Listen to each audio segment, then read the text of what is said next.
Manu, please.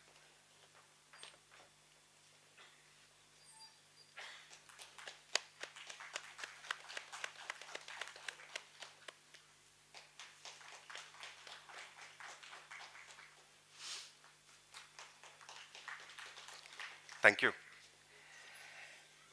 Now introducing our moderators for the session, we have Ms. Deepa Kapil Mahajan. She is an engineering graduate of the year 1990 of our institute, NIT Rourkela, and an MBA from IIT Delhi for having more than 30 years of experience, industry experience in IT and strategic management.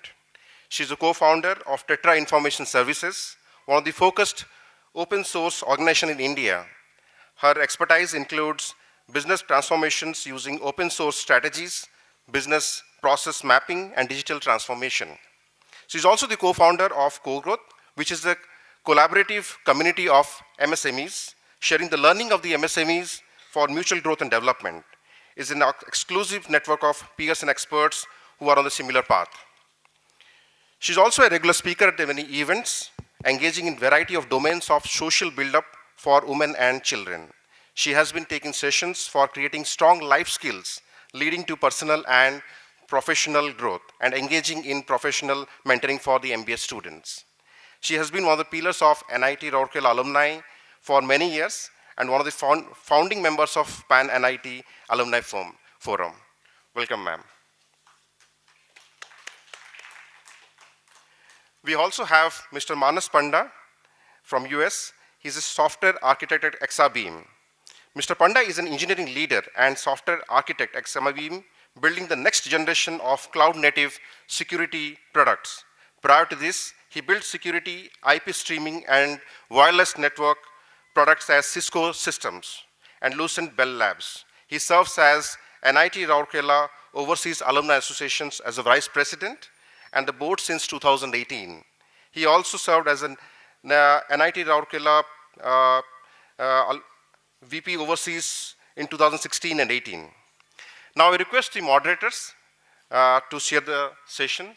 So the floor is yours, sir, and madam, please. Thank you.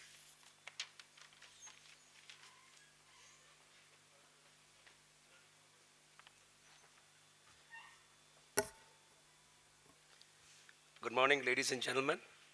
So I'm going to just lay out the session that we'll have today and some of the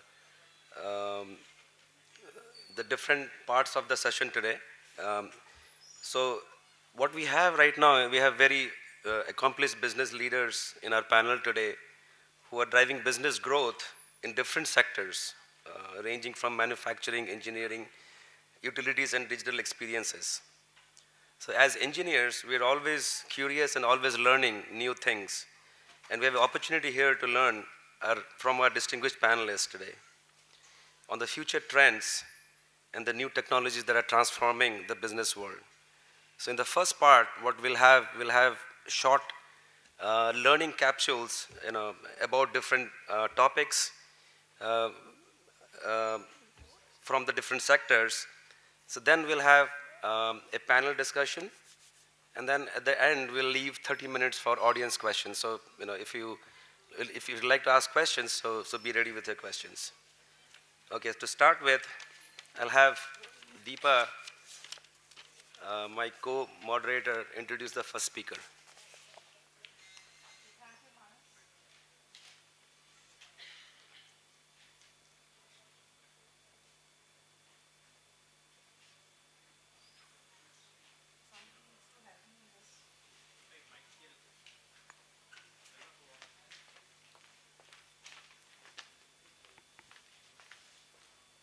Hello.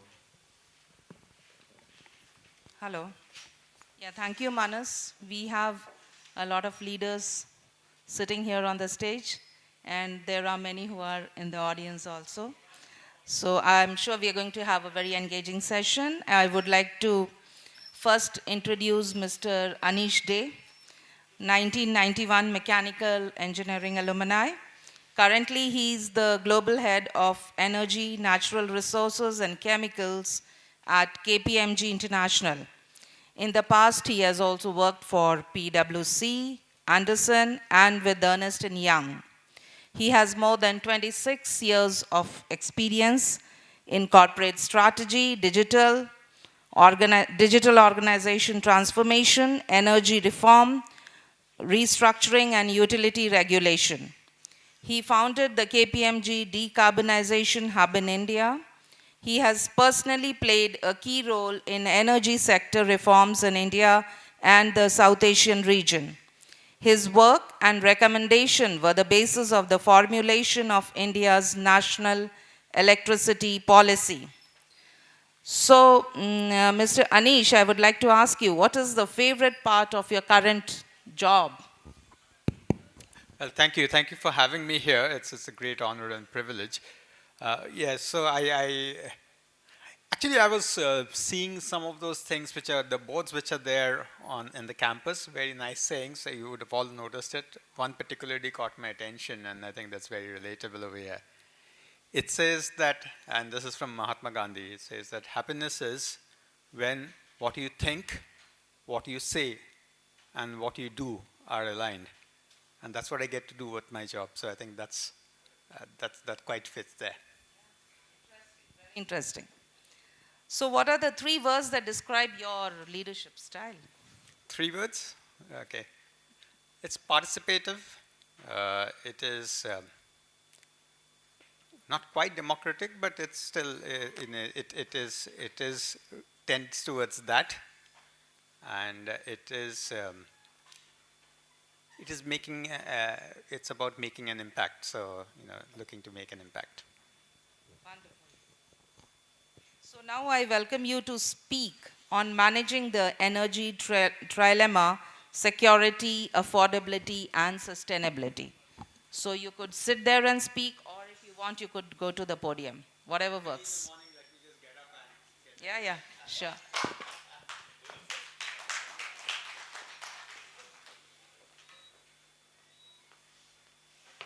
Well, thank you, and I'll watch the time.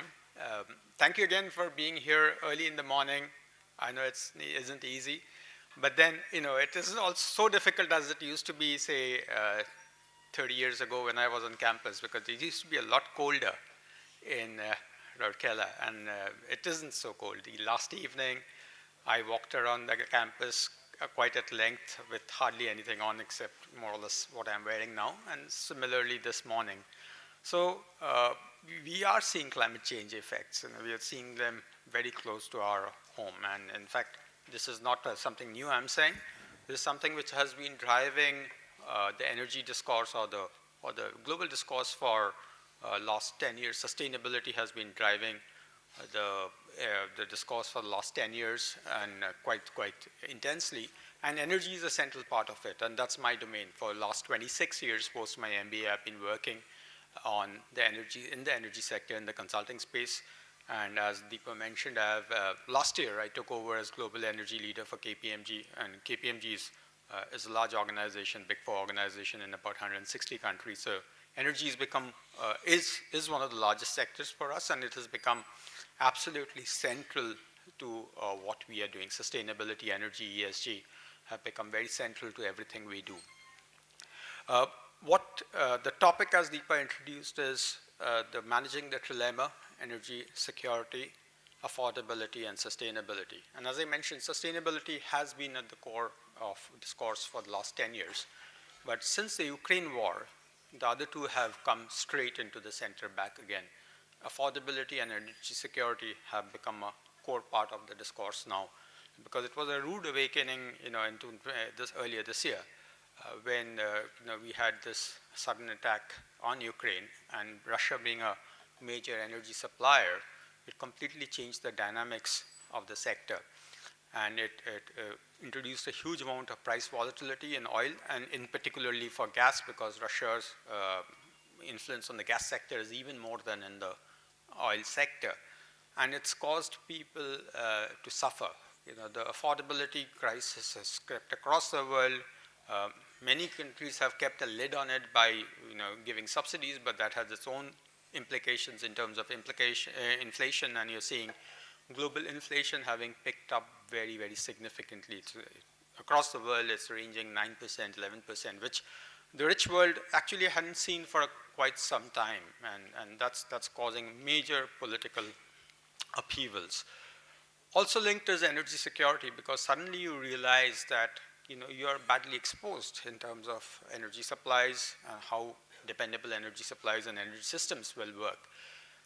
And it caused countries which were in the forefront of the sustainability and decarbonization discourse suddenly to turn on their coal-fired power plants, and that walking back on what they had been professing for quite some time. That introduces a sense of conflict between these aspects, between sustainability and with energy affordability and security. It introduces a conflict. But my point to you, and if I had a point to make, I have 3 points which I do want you to carry back when you think about this session. Is the first thing is that they need not be in conflict. They can be made to work together and deliver results which serve the purposes of all. So they need not be in conflict. I'll elaborate on that a little bit. But the second point is that it is not just going to happen automatically. It has to be made to happen. So it's not just the what part of it. It is the how part of it which has to come in, and that has many ingredients, including technology, which many of the panelists here and the moderators, both the moderators are from the world of technology. Technology will play a very, very key role in pulling all of it together. And if you have those, the third part which I want you to take away from is that it is the action is happening where we are sitting. It's in India. This is the biggest center of action for the energy sector, or the energy transformation and the growth in the world. This is the rare pocket of growth which we are seeing in India as compared to what we are seeing in the rest of the world, which is either stagnating or some of them are in recession. So this is where the action is. This is where we are seeing the youth of the country playing a massive role in this transformation which we are seeing all around. And this is where I believe all of us have a role to play, including this institution, NITRAA Rourkela, and such organizations have a massive role to play in encouraging the right ingredients for the transformation. You're seeing some things happening around in FTBI, and I went there yesterday. Quite interesting. We need that to happen on a much larger base and on a much larger scale. We need scaling to happen. So there is an institutional responsibility. Let me come back to that as we go forward. Now, just coming back, wheeling back and coming to my first point of why they are not in conflict. You see, what has happened is in the last 10 years, renewable energy prices have come down very strongly. You can get electricity from renewables at 2 rupees per kilowatt hour, give and take. It had fallen below 2 rupees per kilowatt hour. But after all the imposition of duties on Chinese imports and stuff and the global dynamics after Ukraine, it's gone up a little, but still within the range of tolerance. And when you look at not just the renewables, but you look at energy systems put together, including storage, including grid investments and others, it's still inexpensive as compared to new fossil fuel-based system. I mean, natural gas is, of course, out of the park now given the gas prices, but even coal-based systems are much more expensive. And when these acquire scale, they are the ingredients of a transformation towards sustainability at a price which is affordable. So this is what is happening. As long as we have the ability to scale these systems, right, we will be able to address all of these three things. Definitely sustainability, because that's what is driving a lot of it, but affordability, and just be aware that the big advantage of these renewable energy-based systems is that it doesn't have the volatility which you see in the hydrocarbon-based systems. So that affordability and and the absence of volatility make it very attractive.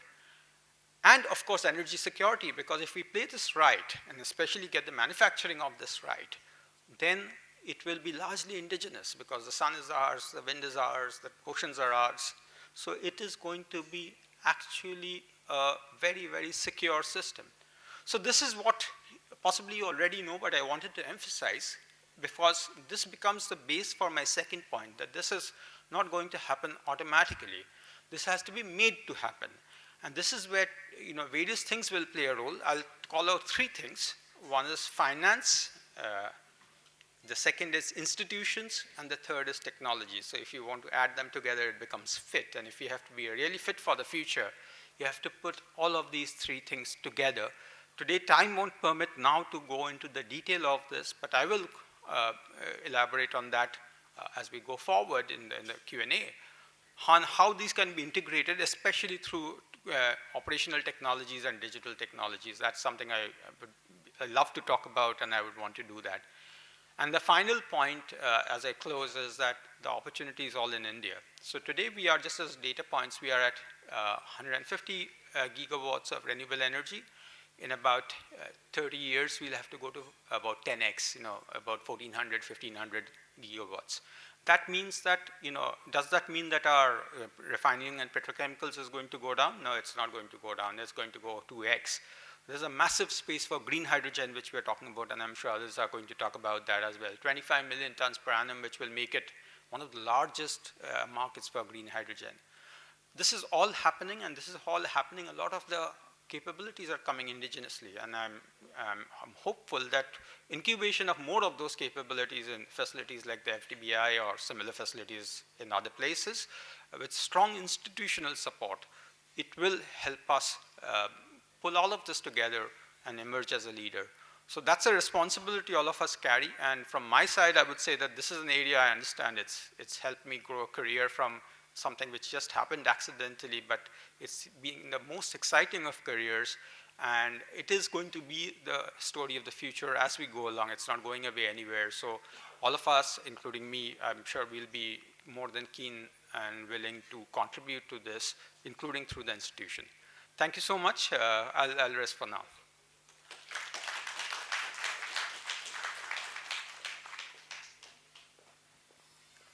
I'm going to introduce the next speaker, Mr. D.B. Sundara Ramam. Mr. Sundara Ramam is 1990 mining engineering alumni and currently Vice President Raw Materials Tata Steel.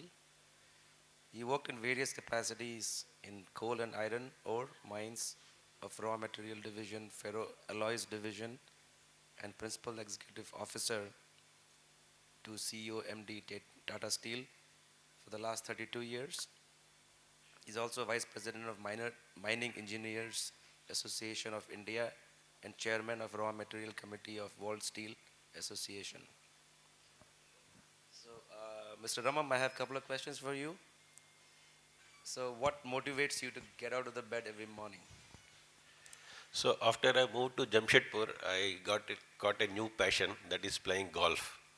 Okay. So because of golf, I think either I make a point to at least play thrice in a week, and rest of the days I practice. And if I have to make it up for my office at 9 o'clock, then I have to get up at 5 o'clock and get ready for the golf. That is one big thing which makes me, I think, get up early. That's a good incentive. 3 words that describes your leadership style. So before I give those 3 words, I would say why so. Because the raw materials, they are almost around 30 to 32 locations spread across West Bengal, Orissa and Jharkhand, predominantly Orissa. So we have 20,000 employees. Out of that, 14,000 are contract employees, around 6,000 our own employees, and 700 offices. So that's why accessibility, agile decision making, and empowerment. These 3 well describe my personality. Thank you. Now I'd like to welcome Mr. Ramam to speak on Atmanirbhar Bharat, Make in India for mining industry.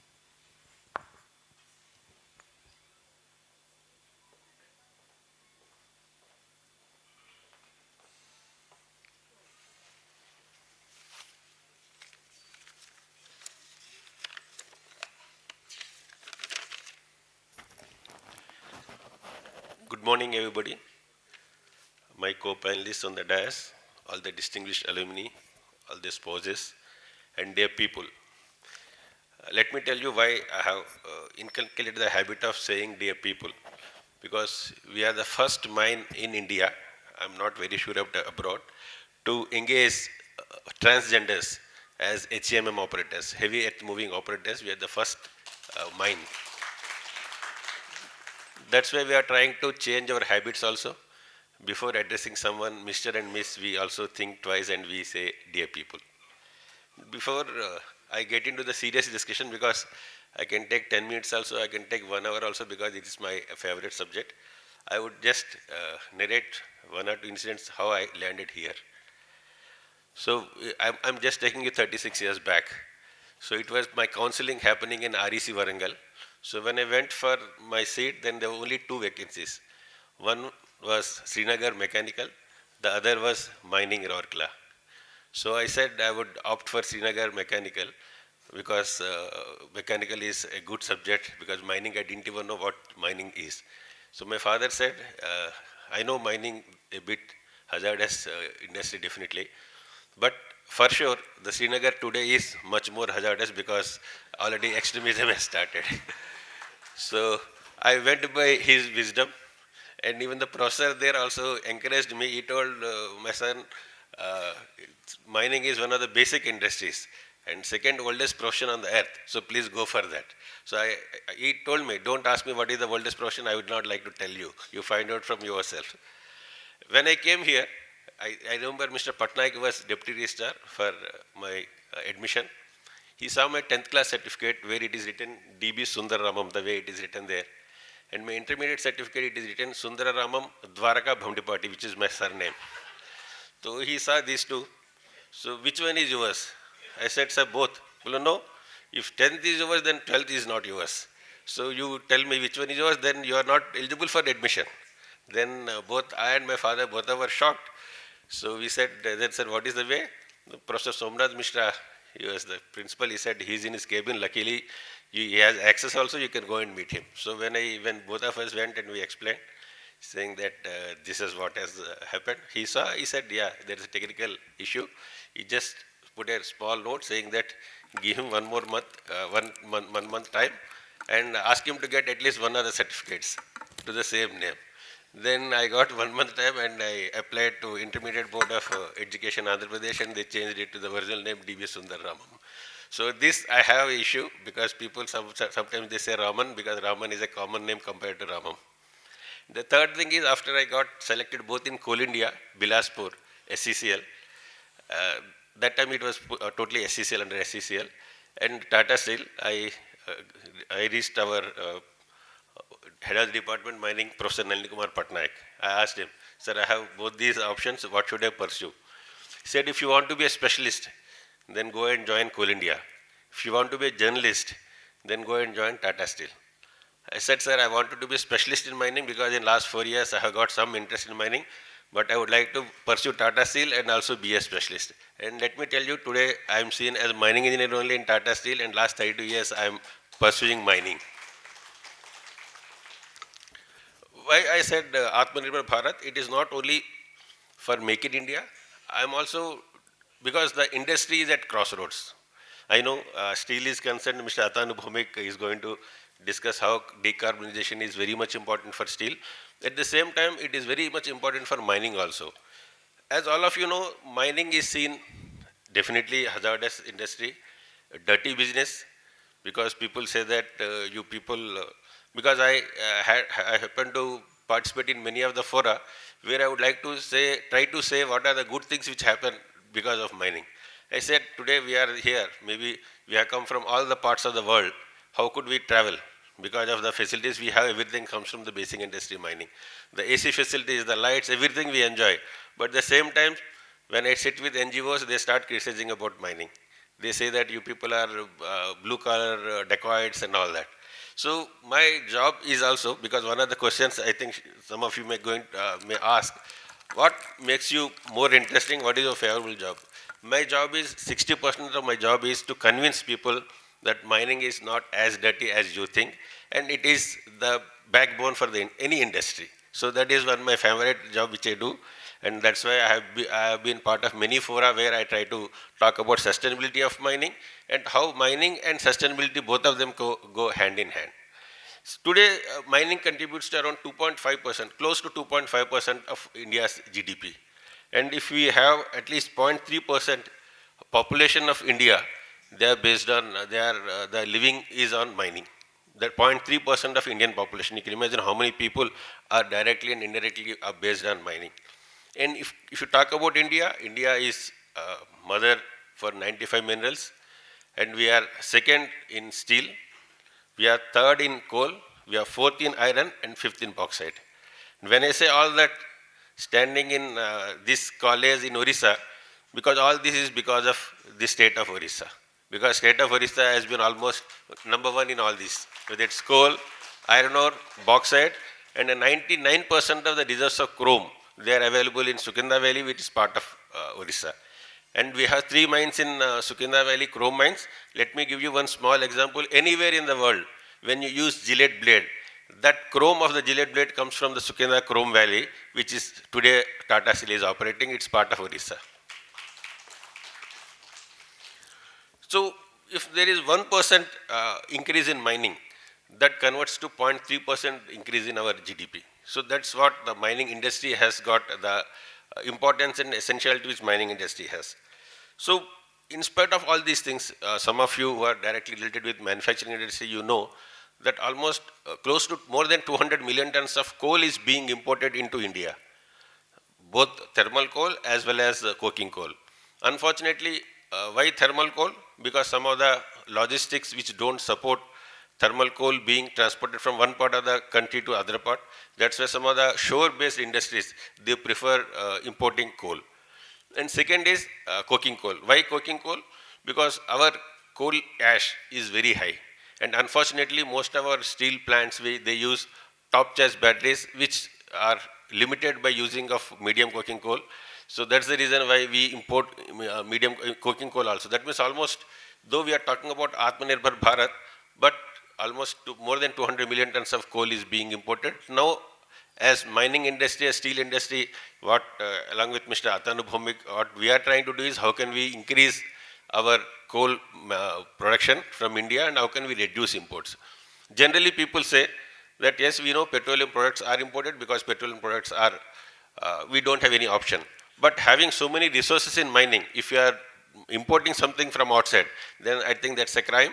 And yesterday some of the speakers are saying that for even achieving ESG parameters, the engineering department itself, the engineers themselves, they contribute a lot. I feel that even reducing these imports also, engineers could contribute a lot. As I mentioned, we are at crossroads. We have consumption, we have manufacturing ability, and at the same time, we have taken targets for, when I say we, I'm referring to government, India, we have taken targets for sustainability as well as decarbonization. If I talk about the coal, today also India has got almost 60% energy is fossil fuel. And even in FY35, it is going to be almost 50%, 54%. And even we talk about 2050, the fossil fuel is going to be there even at the rate of 35 to 40%. So coal, thermal coal is going to be the king going forward even after 28 years. I'm talking in 22, 23, next 28 years also it is going to be the king. But at the same time, Government of India, both in COP 26, COP 27, which has recently concluded, they have put in Panchamrit, 5 principles. First one is non-fossil fuel. I think it has to be 500 gigawatts by 2030. Some of my friends are definitely going to speak about the non-fossil fuel. Second is 50% of the energy has to be renewable energy, whether it is solar, whether it is wind or hydro. And net zero by 2070. Let me tell you, net zero 2070, Government of India has taken a call, but Tata Group has taken a call that by 2045 we need to be net zero. Entire Tata Group companies, we are more than 100 companies, we have planned to be net zero by 2045. Reduce carbon intensity by 45% by 2030. And also reduce carbon emissions by 1 billion tons. These are the 5 goals Government of India has taken. And as I mentioned, steel as well as cement are the biggest contributors for carbon emission. So that is why how are we going to reduce that? There are 2 principles we have. One is you get into circular economy. When I talk about circular economy, we say reduce the use. Today I am using 10 tons for manufacturing something. How can I make it 8 tons? How can I make it by 6 tons? Second is reuse. Reuse is, how can I reuse the same thing? I would just give a small example of reuse, which we are doing in one of our coal mines. We excavate raw coal, the coal which comes from the mine. We process that, then it becomes clean coal, the clean coal used by our steel plant. There are many byproducts we call middlings, which has bit high ash. The middlings are used by all the powerhouses, around 40% ash. We generate tailings. Tailings are around 35%, but they are very fine material. They are used by all the brick kiln manufacturers across Jharkhand, Bihar, and UP. We also generate rejects, which are almost 67% ash. Entire rejects are being used by our own fluidized but power plant at the mine itself. That means 1 ton coal is generated and entire ton is being used. So that is one, I would not say it as circularity, but how we are reusing the material. Third is remanufacture. How can we remanufacture the same steel or same material? And fourth is recycle. The example of recycle is today we are producing steel, and then the steel is getting into auto manufacturing and everything, and from there scrap is being generated. The same scrap is being used. We today use 10% scrap in Tata Steel. So this is an example of how we recycle entire material. But today also we have a mindset. When I say we, the industry, take, make, use and throw. I think this is not going to help us. We have to change our mindset. So when I wanted to talk about Atmanirbhar Bharat and Make in India, I know that many from outside people also come here. I would like to give an impression that India, though, has told 2070 as the day for zero carbon, but already the job has started in across all the industries. We don't go by take, make, use and throw. Today we go by reduce, reuse, remanufacture and recycle. So thank you very much for having a patient hearing, and in advance I wish all of you a happy new year and safe new year 2023. Thank you all.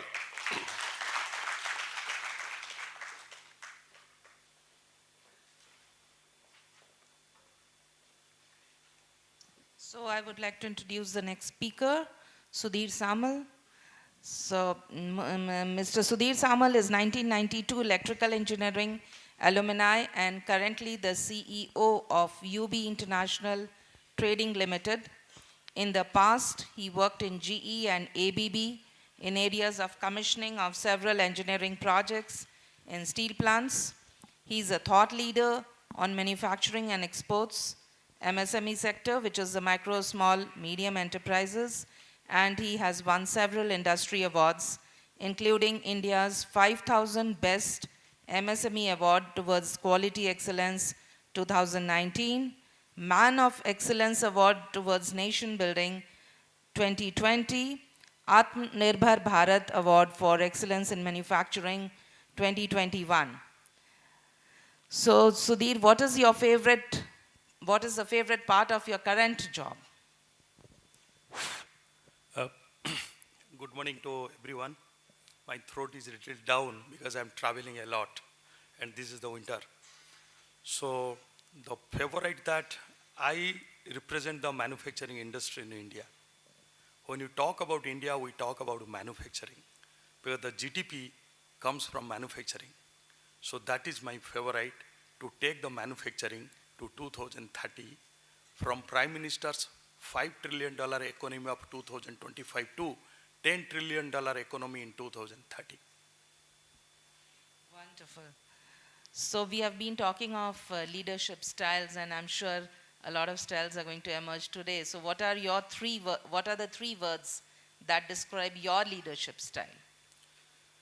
I want to be realistic that as you grow in a career, your leadership also, your personal style also changes. When I passed out from NITRAA Rourkela, the first 5 years was the 3 traits of my career. As I grow on, the next 5 years, there was a change. As you grow up, you'll find your thinkings are changing, your traits are changing. That suits to your own style. Today, the number one is for me the health. Seeing the global situation, you remain to be health. It was not my first priority 10 years before. So today it is the first priority. Second priority you have to have a leadership ability. If you are not leader, don't have a leadership ability, you cannot drive a economy. Point number 3, you have to think for society. You should not think of your own. After completion of 25 to 30 years of working in industry, after the graduation, there is nothing left for us. It has to be done or returned to the society. That is my third priority. Thank you for sharing that. I would like to welcome you to speak on India's manufacturing, Rising of the Titans.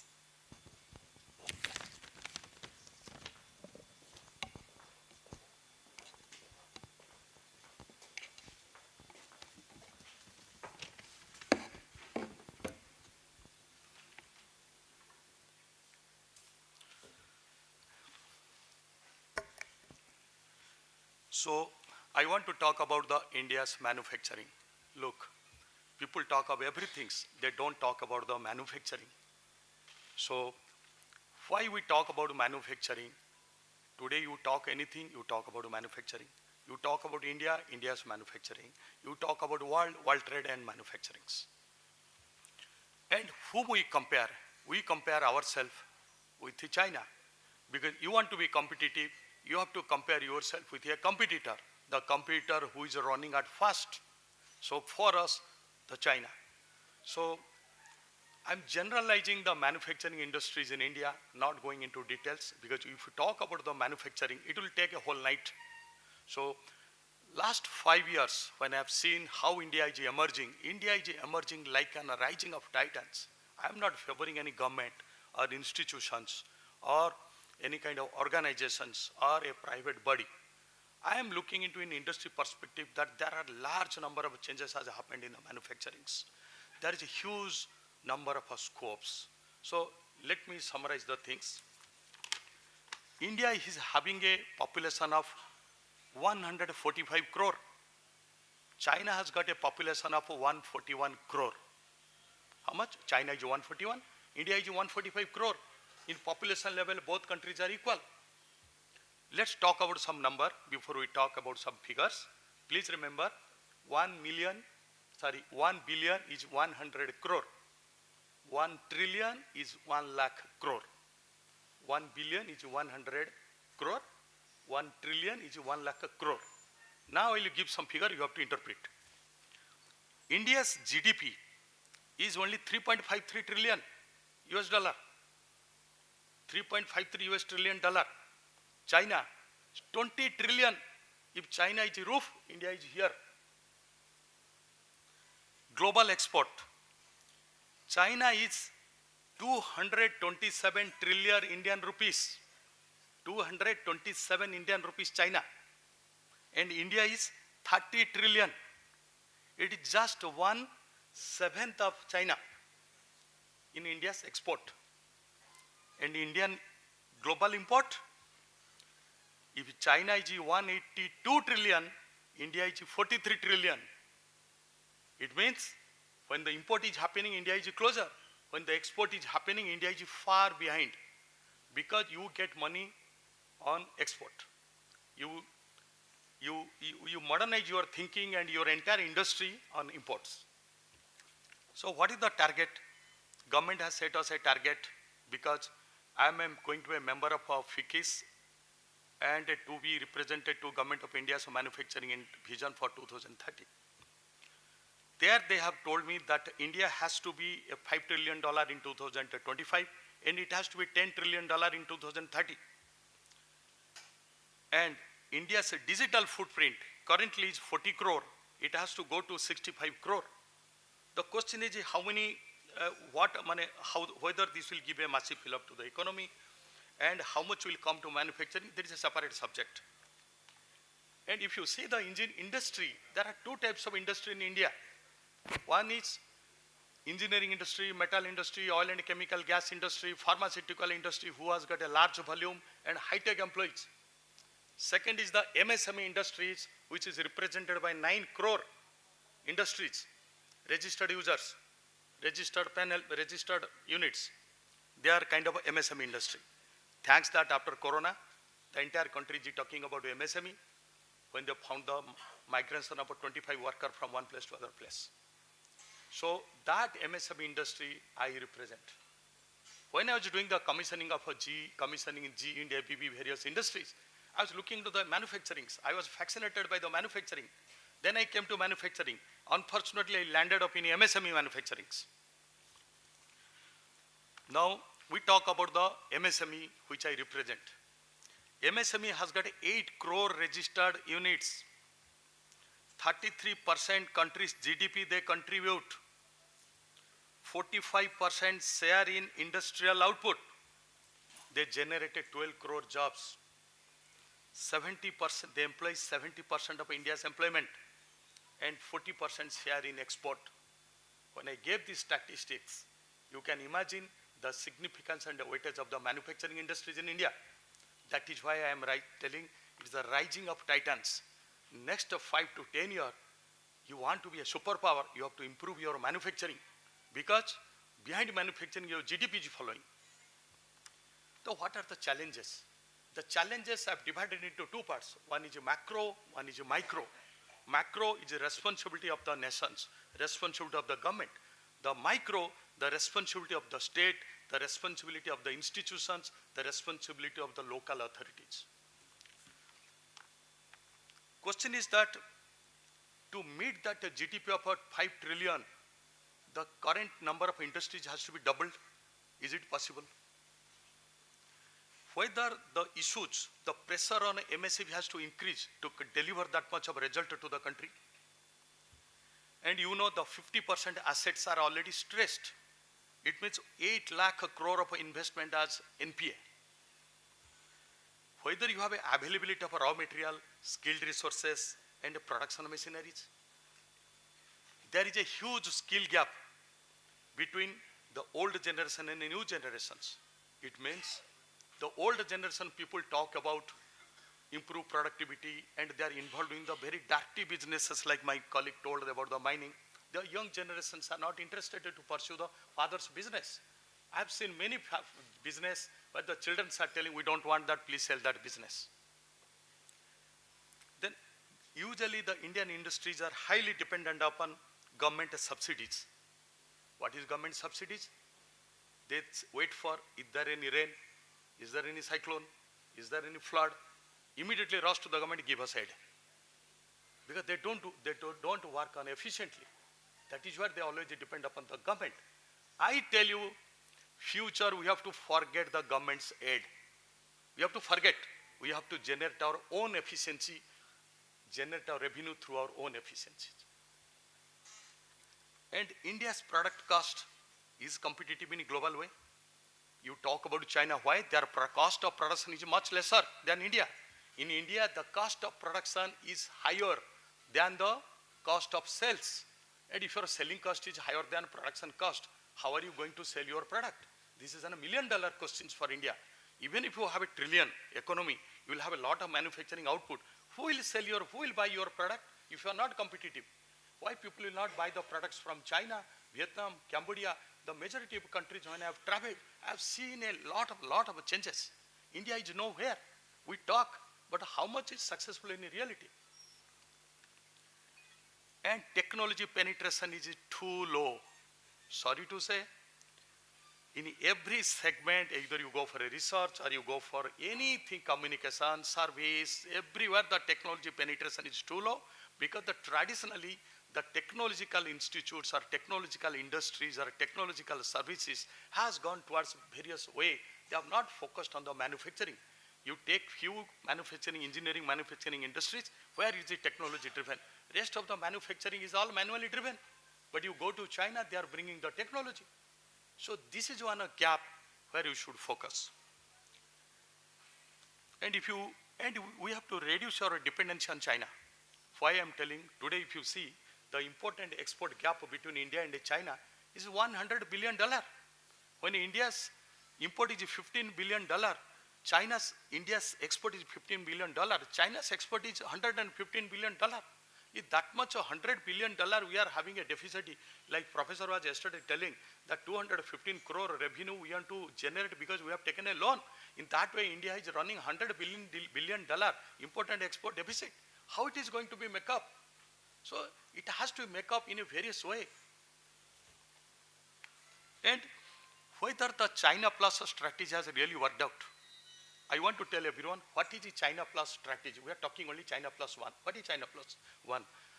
The strategy of a China Plus One is nothing but to look beyond other countries, beyond China. So forget China, look for other countries. You tell me whether the massive amount of economy shifted from China, has it come to India? No. It has gone to Vietnam, Cambodia, Burma, Bangladesh, Ethiopia, and some countries in Portugal and Spain in Europe. Why it has gone? Because their cost of production is lesser, matching to China's cost of production. Second, the taxation regime has helped the business community. Point number 3, they see a massive expansion of capacity. We invited one international brand to come to India. They told you don't have a capacity. We told yes, we have a capacity. He told you have a capacity, but you don't have ambitiousness. I refer to Dr. Jaishankar, External Affairs Minister's comment. There's a two curve. One is a capacity and ambitiousness. We have a capacity, but we don't have ambitiousness. If both capacity and ambitiousness grows together, then we'll grow together. Then I'm coming back to little bit about the micro areas. You know, micro areas. Micro means like a family way, what should you look into this? A small industry, what you look? There are issues related to minimum wages. Government is fixing on minimum wages. Industry is not able to meet. There is always the flutters going on.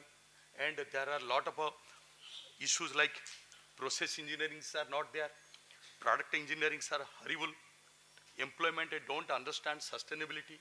They don't understand automations. Employee attritions are high. You talk about L&T, you talk about Reliance, you talk about any industry. Everywhere the attritions are high. Like before, people are not interested to continue in the same industry for more than 1 year. So if it's 1 year over, start changing the industry. In this kind of attrition and changing attitude, how will you run a big manufacturing establishment? Skilling and reskilling, it is in the paper, it is in the theory, it's not automated, so it's not really having a lot of issues. And stakeholders' accountability is also missing. If you talk about the institution perspective, like the bank, insurance, are in the process of distributing the loans and preparing project report, how really effective is that? And if you see other side, the owner, director, board, company, are they going to review the MIS? Are they having a proper accounting review or asset review? So considering this situation, now I am coming to the point. You want to be a manufacturing competitive, it takes the whole country into pictures. And when you are in NIT Rourkela, we talk NIT Rourkela, how it is going to help the manufacturing. Look, I request all professors, please focus on manufacturing. Manufacturing is the future. Government's huge investment is lying on manufacturing. You go to any panel, they talk, that huge amount of money is there for skilling, reskilling, automation, development. There are no takers. We should not waste our time on the technology where it is totally matured and too much of competitors are there. We should focus on emerging markets and emerging economies or emerging areas where money is there, but focus on that.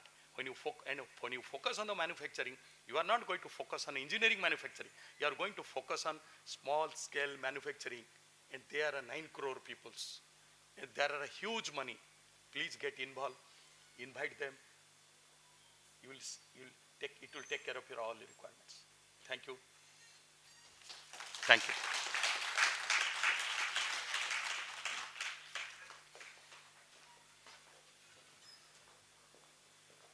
I'm going to introduce the next speaker, Mr. Atanu Bhaumek. Mr. Atanu Bhaumek is 1988 Metallurgy Engineering alumni and is currently the director in charge of SAIL Rourkela Steel Plant. Under the stewardship of Mr. Bhaumek, Team RSP is now touching new pinnacles of success in every field of the company, right from production, productivity, techno-economics to cost optimization and customer satisfaction. He was recently honored with the prestigious IIM TSL New Millennium Award from the Indian Institute of Metals in recognition of his original contribution in the area of blast furnace based iron making. Under his leadership, Rourkela Steel Plant received the first prize in the National Energy Conservation Award in the Integrated Steel Plant category from Honorable President of India, Srimati Draupadi Murmu. He also led RSP to back the prestigious Biju Patnaik Sports Award for contributions towards development of sports. Mr. Atanu, I have a few questions for you. So what is the favorite part of your current job?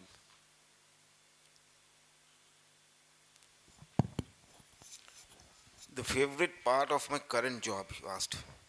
First of all, good morning, everybody. It's nice to be here. Back to my alma mater, the place where I grew up. And the favorite part of my job is giving back to the society where I grew up. So that is what motivates me right now. I grew up here, I was born and brought up here, and it's a chance for me to pay back to the society where I grew up. Thank you. 3 words that describes the leadership style. It's about leadership style. I would say a leader should have a vision, communicate it, and then communicate to the in a 360-degree manner, and then support in order to achieve the vision. That's what I work for. Thank you, sir. Now I invite Mr. Bhaumik to talk on the roadmap of steel industries towards decarbonization and the steps taken by SAIL towards decarbonization.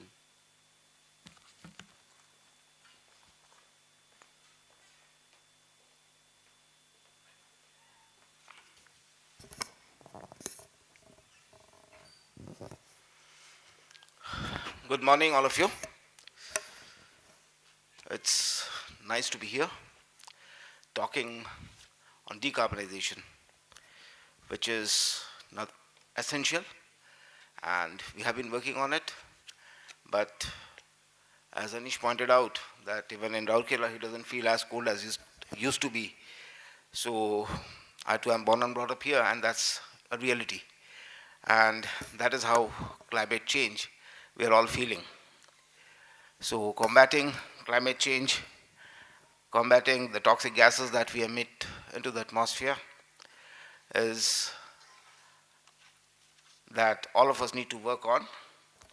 And as Indians, we have committed zero emission by 2070. But we have to hasten the process, and we as part of the steel industry do contribute a lot to the emissions into the atmosphere, the greenhouse gases, which is what is bringing about the climate change and making life difficult for all of us. So we need to act on it. The steel industry in India has grown up a lot from the nascent days to producing more than 100 million tons. It is 120, 30 million tons odd now. We are the second biggest steel producer in the world, and so is our contribution to the greenhouse gases as well. The steel industry in particular contributes to about 11% of the total emissions, and of that, steel is produced by 2 basic processes. One is the blast furnace route, and then the basic oxygen furnace or the LD converter, and the other is the electric arc furnace. The blast furnace BOF route contributes to more than 80% of the emissions, and the rest by the more friendly, eco-friendly electric arc furnace. So the process that is used to manufacture steel and the fuel used in the process are important determinants of the eventual greenhouse gases footprint. The blast furnace, basic oxygen furnace route for manufacturing steel, where iron ore is melted from the heat by burning coal, and the coal acts as a reducing agent to turn the ore into metal. Around 70% of the steel produced in the world, and more than 50% in India, is through the blast furnace BOF technology. coke, sinter, coal injection, use of pellets, or the feed for the blast furnace. Waste heat from the process in the coke oven and other parts of the plant are used in the plant to increase the energy efficiency. Pig iron is produced from the blast furnace, which is then converted to steel through the basic oxygen furnace. The end product is casted and rolled into coils, plates, sections, and bars. The majority of the greenhouse gases emitted at different stages are carbon dioxide, which is 99%, methane, and nitrous oxide. In the steel industry, the major steps or the new technologies that have come up, because I joined in 88, that time the plant was much more inhospitable than it is now. The way we worked, the youngsters, I suppose, are not exposed to that sort of a situation and wouldn't be able to work under those circumstances.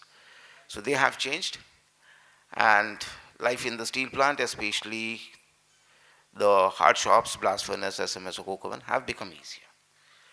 The new technologies that have come in to take care of emissions, the first one is dry quenching, which is called the CDQ system, and generation of power from the waste heat that is generated out of quenching of coke.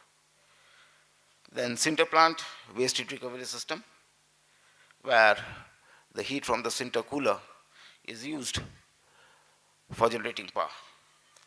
The bell stop equipment, charging equipment in the furnace. Previously we had a double bell system, which anybody who has studied metallurgy or even mechanical would be knowing, and it was not environment friendly because there were lots of leakages, and the bell stop system has come in and is much more versatile compared to the previous one. The top recovery turbine, where the blast furnace also generates power.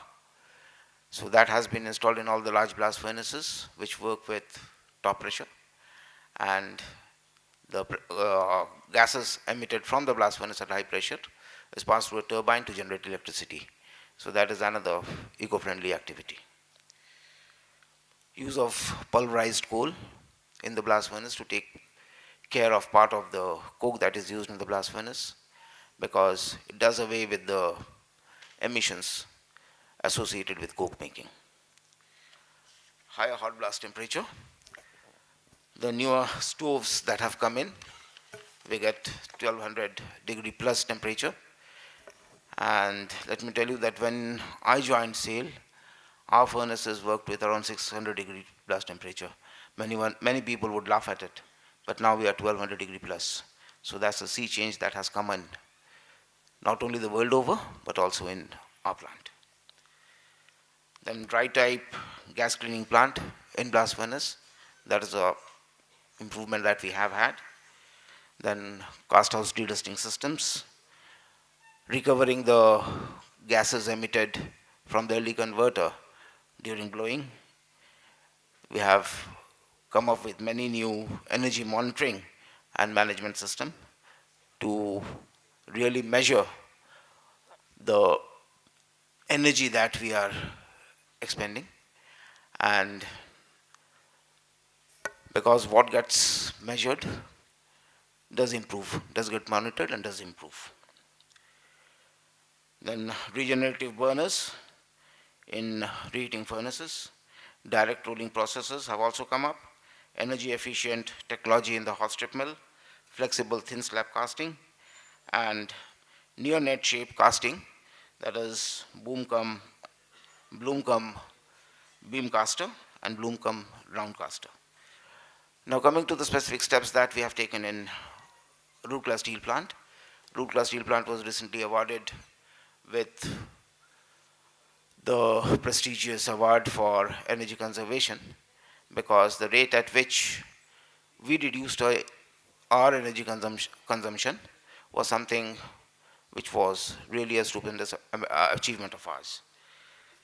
In Rourkela steel plant, we have adopted the top recovery turbine in blast furnace number 5, coke dry quenching in battery 6, and we are shortly going to have another dry quenching battery with stem charging. That's battery number 7. That will further help us reduce our emissions. The waste heat recovery system we have installed in blast furnace number 1 and blast furnace number 5. One more important thing that we have done is we have done away with 40% coal consumption in our captive power plant by using blast furnace gas. So that is one more step that we have done. Pulverized coal injection from 0 in the 80s, we have gone to 150 plus. The requirement is to go beyond 200. We have planted trees all around the plant and in the township. We have around 54 lakh trees planted, of which around 60,000 is teak plantation. Installation of variable frequency drive that we have done. We have minimized flaring of blast furnace gas and also the LD gas, because we recover that and again recycle it into the plant circuit. Our cooling towers, which had aluminum blades, we have replaced them with FRP blades, and that has helped us reduce energy consumption by around 20 to 30%. Now coming to the specific CO2 emission countrywide, in 1819 we stood at 2.45, and that we aim to come down to 2.3 by the year 2030. The new initiatives that in RSP we are going to take is install a TRT in blast furnace number 1 as well. We are going for a 2 million ton pellet plant. Pellet is something that helps the blast furnace operate better, improve its efficiency, but somehow in sale we have stayed behind and we have to do a lot of catching up. Tata Steel is way ahead of us, all private sectors, and we have started late, but we need to pick up. Also, we are going in for a 10 megawatt hydel power plant at a Mandira dam, and also in the process of studying the feasibility of having floating solar panels on the Mandira dam. So these are two things which will help us generate green energy. Other than that, the generation in our TRT, the back pressure turbines, and from the CDCP, we generate almost 40 megawatts. So that also contributes to the non-conventional energy that we generate from our fossil fuels. So in India, we have a three-pronged policy. The first one up to 2030, when we reduce our carbon footprint by getting in better technology and more use of scrap, but ultimately we need to go in for carbon storing and capture. So that is for the next phase. And finally, we have to shift from use of the conventional raw materials like iron ore and coal to more generation of scrap and the electric arc route using green electricity, which has to be the order of the day in the future.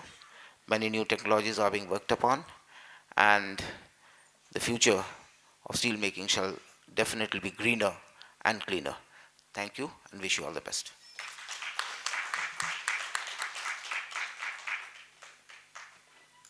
Thank you, Mr. Bhomik. And now we see the crowd increasing. And please keep your questions ready. We'll be having an audience question round at the end of the session. And there are some giveaways as well. So thank you for coming in today in the morning. I would like to now introduce Ms. Pratibha Mahapatra. She is a 1992 Computer Science and Engineering alumni and is Vice President and Managing Director of Adobe India. Prior to joining Adobe, she served as Vice President Digital Sales for IBM in Asia Pacific region and PricewaterhouseCoopers. Pratibha has been recognized as one of India's 75 most influential women by business world. An acknowledged industry leader, Pratibha is passionate about building diverse teams and actively mentors women on their leadership styles. So, what are the problems? I would like to ask you a question. What are the problems that you are solving? Not all. I'm sure there would be many, but maybe top two. So I think, thanks Deepa, and wonderful to be here. So many of my co-panelists talk about something, physical stuff, like steel, iron. So I'm in the business of digital. And so our company talks about changing the world through digital experiences. Now, be it digital in the creative world of creators, photographers, media companies, or creative skills of students and the creator economy of the future. So that's one thing which we're doing. Second is having the gold standard of documents, which is the PDF, changing productivity and efficiency through everything that requires documents. And documents are there everywhere, in offices, in schools, in colleges. So that's another big mission of bringing about efficiency in document management.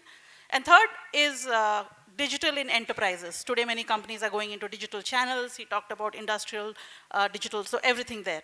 So yeah, changing the world through digital experiences is what I'm doing right now. Yeah, good, wonderful.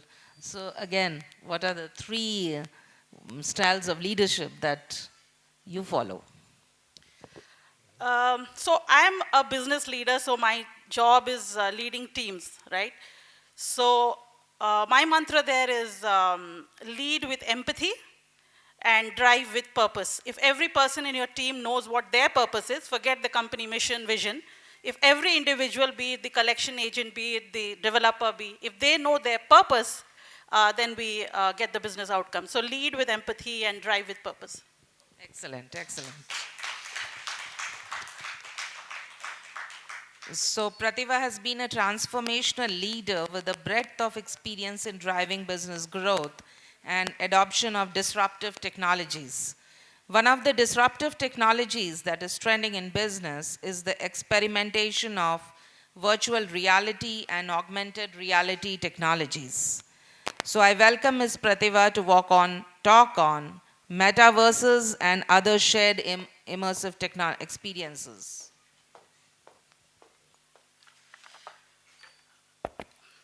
Okay, I don't need this too. Yeah. Thank you, everyone. So, 5th February 2022, Abhijit and Sanskriti from Bhopal tied the knot, while 500 friends joined them on the beach.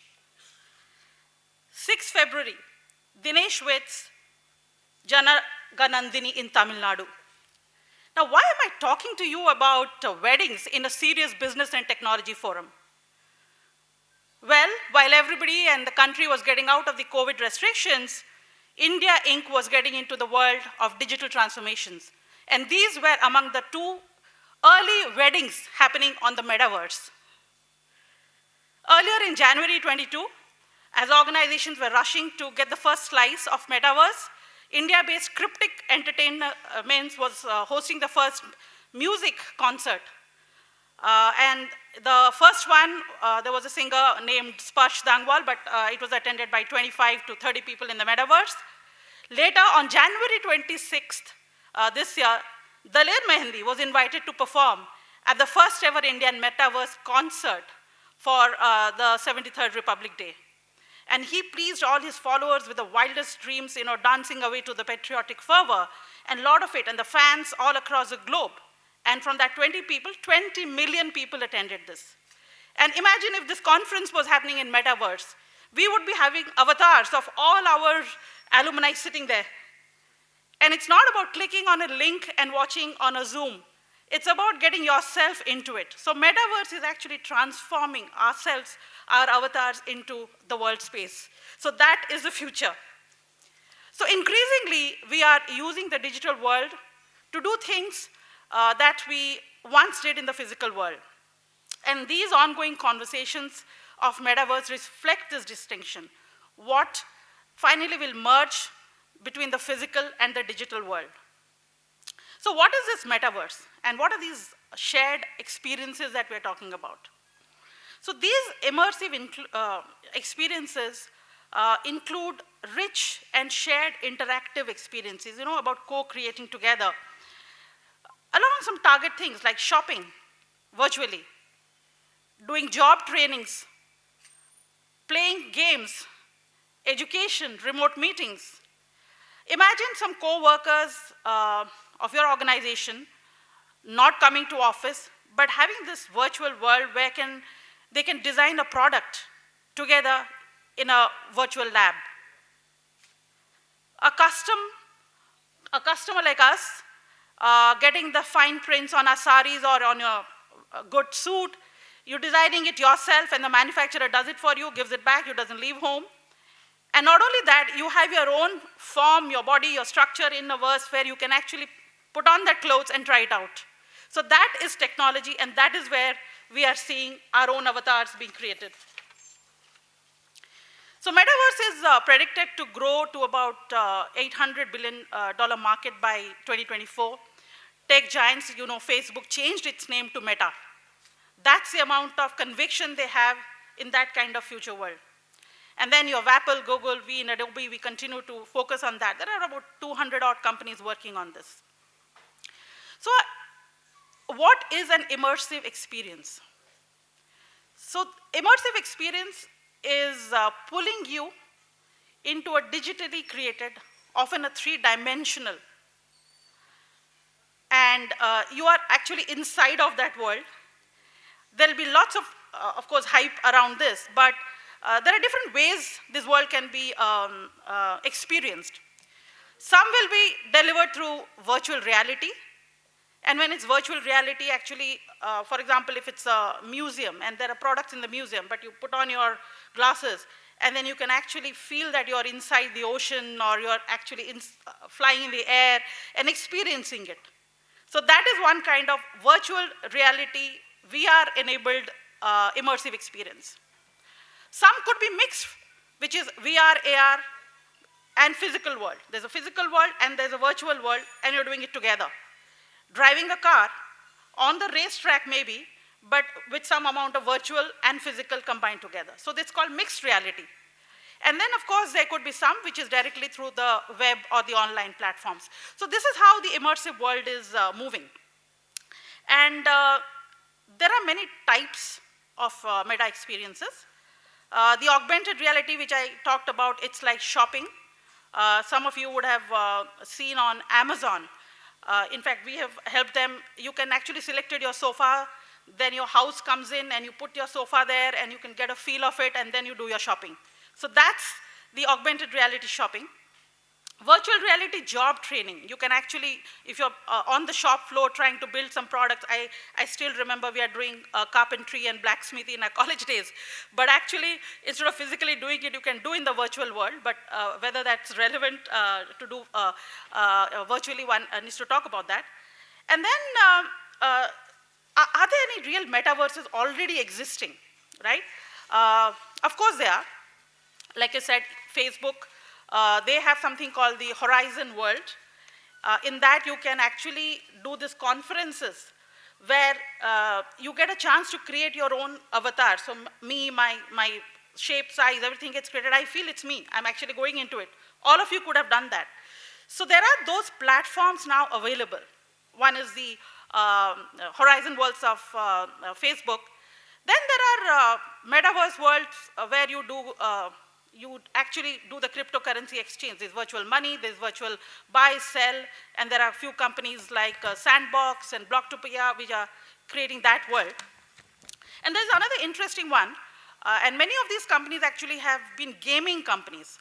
A lot of you might have played video games, which of course then went on to the Xbox, which were actually, you were actually sitting inside the games.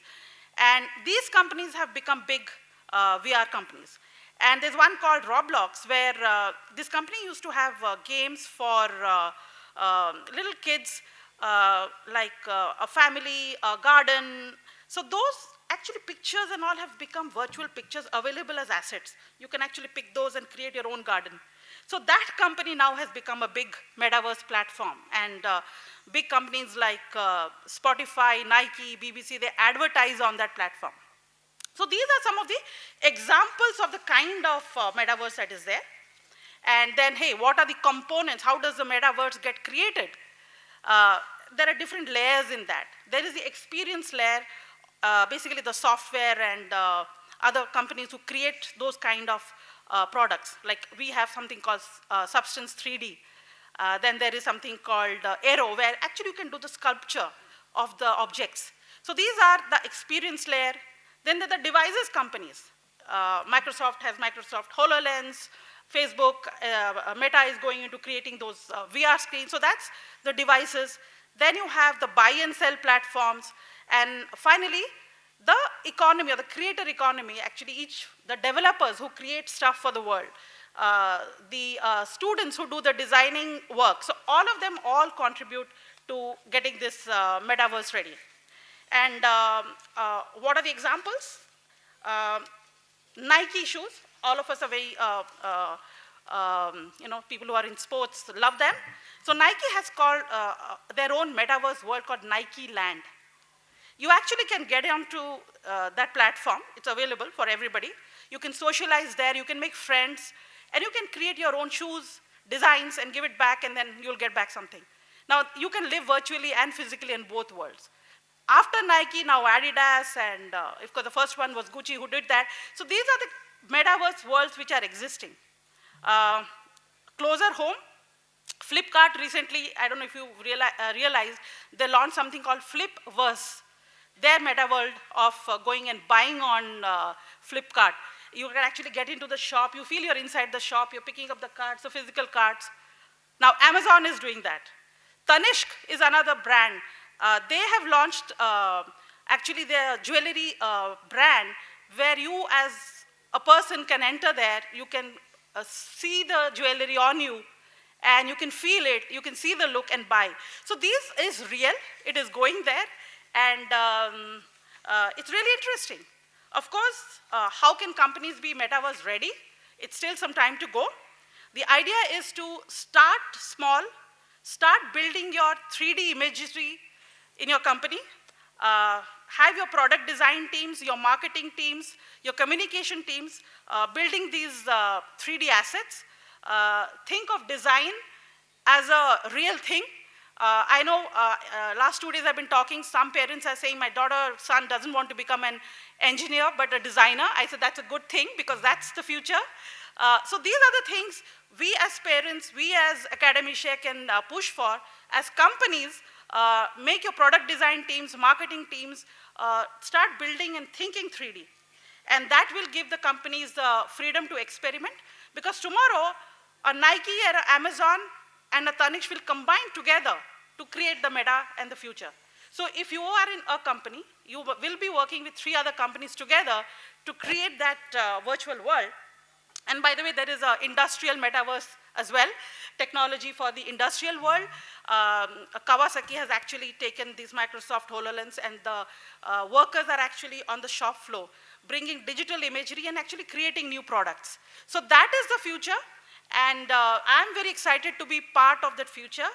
And with that, thank you very much, and hope to see you soon, maybe in a metaverse. Thank you.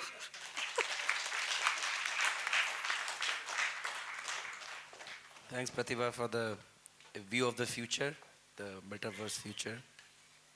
Our next speaker is Mr. Ajay Das.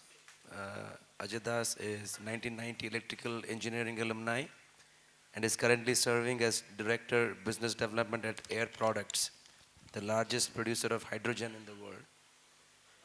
In the past, he worked on areas of corporate strategy, corporate finance, and business development in private corporations like General Steel, Stainless Steel, Jubilant Group, Adani Group. He takes keen interest in global and India energy dynamics and challenges in energy transitions. His papers have been published in various industry journals. He's also a visiting faculty on petroleum economics at the School of Petroleum Management, Pandit Deen Dayal Petroleum University. I have a few questions for Mr. Ajay. So what motivates you to get out of the bed in the morning?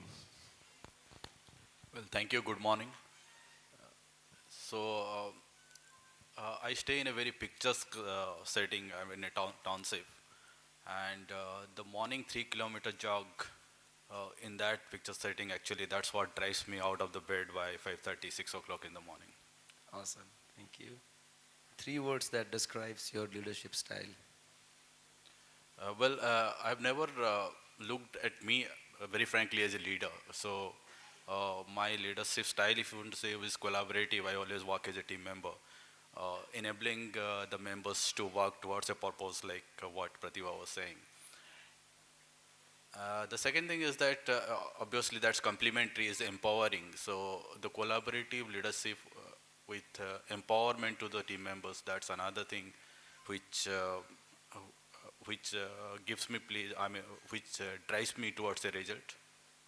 And third aspect of leadership is, of course, towards detailed orientation. Normally, whatever project or work we take, I do get into a very micro details. So that's the third thing of the style in which way I work.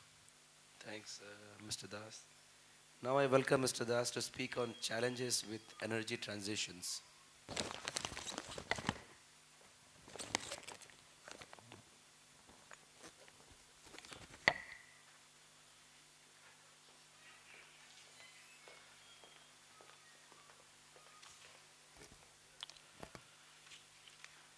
So good morning again to all present here, the senior alumni members, ladies and gentlemen, my friend alumni on the dais. First of all, this is an opportunity for which I thank the Alumni Association for giving me an opportunity to speak from this podium, which probably I've never dreamt of. In fact, as a student, I never get an opportunity to come to this podium and speak from here, though maybe receiving some prizes, I've come to this podium, but never for speaking from this podium. So thank you, the alumni committee, for giving me this opportunity. Though I would have spoken from many dioceses in national dioceses, but this is something special and going to be etched in my memory for lifelong. Well, so much have been said about energy transition day in, day out. We are reading that we are going through a path of energy transition, green hydrogen, electric vehicles, batteries, and all. And probably globally, what we are seeing, the type of pace of energy transition being talked about and some actions being taken was never seen before. And in the driver's seat are the developed nations, the North America nations, the Europe, driving this transition. And on the other side, there are developed nations and underdeveloped nations with 80% population are in a stage which I can say it's between the devil and deep sea, which one to choose.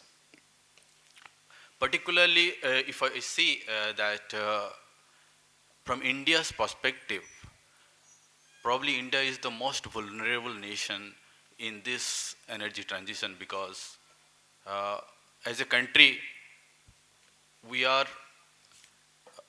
one of the fastest growing emerging nation, and as such our energy growth demand is also one of the fastest.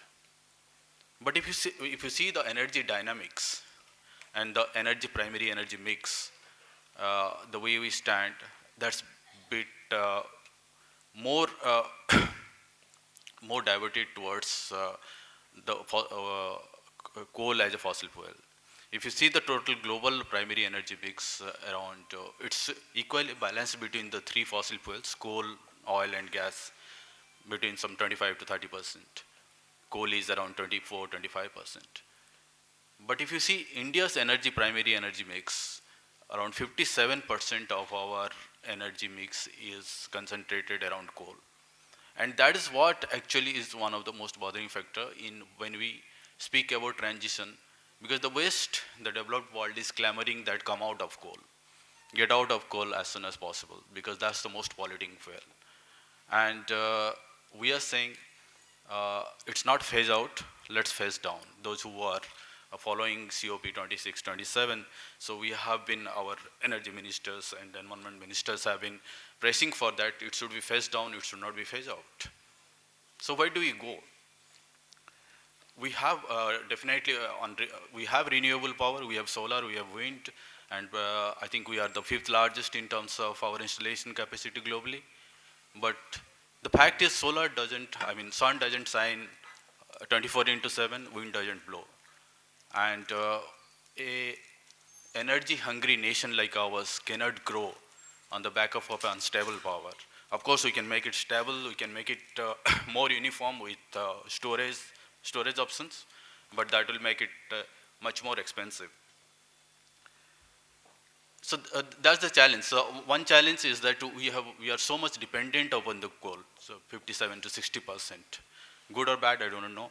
But and we have so much. We have 150 years of reserves. Actually, if we go at current rate of consumption, will be there is 150 years. Can we go for 150 years consuming coal? Definitely not. The way the transition is happening. So a lot of coal will be left under the ground. That's for sure. But till how long? How much? To what extent we will be able to utilize? So that's the question now. The second thing is, of course, is that replacing that with renewable has not emerged as a good option, because it's an expensive option, and probably we are at this stage, we are not in a stage to adopt that option. The third thing is probably one of the most the bigger challenge is the infrastructure. For example, let's say the solar. The solar is, I mean, we have solar farms in Gujarat, and we have our steel plants in the eastern side. And we want to transfer that forward to our steel plants. But we need a grid which can support that. We need smart grids. We need more resilient grids which can support the variability of those powers. I mean, those sort of infrastructure we have not developed yet. All of us are speaking about green hydrogen, and so many talks about green hydrogen. I see every day in the paper, I see that such and such company is coming up with a green hydrogen project. But do we have the infrastructure to transport green hydrogen? Obviously, you cannot produce green hydrogen here and there. If I want to start to produce green hydrogen in Jharkhand, I will not be able to produce that at an economical scale as compared to what I can produce in the Kutch region of Gujarat. Then once I produce that green hydrogen, how do I bring it here? Do we have pipelines? Do we have the infrastructure to cryogenic tanks to bring those hydrogen to the place where we want to bring in? So those sort of infrastructure we have not built in. I work for a company, Air Products, which is the largest producer of hydrogen in all forms. In fact, it's more of gray hydrogen now. By 2026, we are having one of the, that's the largest plant in NEOM on the west coast of Saudi Arabia, which will be having green hydrogen, largest green hydrogen. And then we are also building a facility in Louisiana, US, which is the largest producer, which will be the largest production facility for blue hydrogen. I hope you know the difference between green, blue. Blue is where essentially you sequester the entire carbon dioxide, which is generated in the process of production of hydrogen. But what we see, but we don't see India as a market as of now. I mean, it's developing, and what we see is that in the transition process, probably it will take some years before we get into those sort of energy forms, and that is what we should recognize. And finally is the affordability.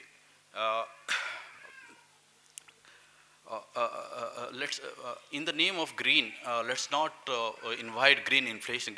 There is a word called greenflation. So if you go too much towards green suddenly, and because the green is not coming cheap, it's expensive. So ultimately, the expensive energy will lead to a sort of a larger inflation in the economy. And at this stage, at least we are not well prepared to face that sort of inflation, at least in India. Maybe the developed nations are more prepared to adopt that, but here we are not. Please don't understand me wrong, and I'm not saying that we should not go towards green. I'm saying that all I'm saying is that we should go towards green, but more in a phased manner, and the transition path should be smoother. Uh, uh, uh, some of the things that what we can adopt now is probably when you are saying 57% of coal, and if we want to bring down that percentage of coal in our primary energy basket, what we should see is that how can you use more cleaner form of coal. Some of the cleaner ways of coal, I think Sundar has already mentioned. And one of the things that I think that we should definitely look at is gasification, the coal gasification, where obviously, which is a much cleaner form where you don't get any SOx, NOx, and all those sorts of emission. It's very cleaner way. And if you adopt that, it's not only for utilizing, replacing coal where it is used for power and all, but it can also be utilized to produce various fuels like LPG and all. So, for example, LPG, we are importing around 16 to 18 million tons. So, if we can use coal gasification, there will be we can replace, at least if we start blending around 20% of our LPG with gasified DME, which is produced from coal gasification, then at least it can bring down our foreign exchange outgo by a larger amount, and that's a cleaner way. It provides a cleaner transition towards cleaner transition towards a green energy. Similarly, for steel also. In fact, steel industry, so the future seems likely that we will be going towards a DRA process, the electric arc furnace. And we should start thinking in those forms, and coal gasification gives a route to get into DRI, because you produce syngas, and that syngas can be used in DRIs to produce the DRI, which can be charged to electric arc furnaces. Well, so the final thing, of course, is that when we talk about transition, is one thing we should always keep in mind, that it has to be affordable.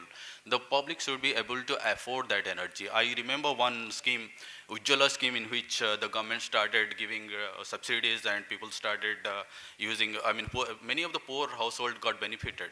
The moment the subsidy was withdrawn, it was not affordable to the poorer households. Then they started using those cylinders for stacking their food stocks and all. So they went back to the firewoods. So we should not get into that sort of imbroglio. We should not get into that sort of problem. Recently, there is something like, before I tell that, what should happen is basically, while the government, from the government side, while there should be enabler policies to help people, to help industries and consumers to transition into a greener platform, but there should also be not barriers to adoption of newer technology. Recently, I was reading that to enable the Atmanirbhar part in our solar industry, government has started imposing 40% import duty on the solar panels. At the same time, what we are talking of is that we want to have a green hydrogen economy, export economy in our country. See the contrast between the two. Green hydrogen, actually, a major component of green hydrogen is your solar power. Renewable power, almost 60 to 70% of that. And here you are making the solar panels costlier, so thereby making the solar generation of solar energy costlier. And on the other hand, you are saying that let's go for exporting green energy. And why do we compete with those Middle East players who are producing solar power at less than a cent? So we should have policies which should enable the people in terms of incentives, in terms of benefits, but let's not create barriers which would rather disable the very purpose towards which we want to move. So that's all from my desk. So I'll be open to questions on this. So, but happy to see you all, happy to see my RSP colleagues sitting here after a long time. So thank you very much. Bye.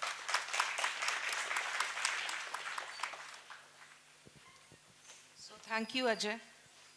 we have had a lot of energy here, a lot of steel, mining, energy, and something that we learned of the future, blue energy. So with blue energy and also with a lot of digital transformation, I'm sure we are going to create a lot of energy around ourselves as well. And two important things that engineers actually get it embedded inside their DNA.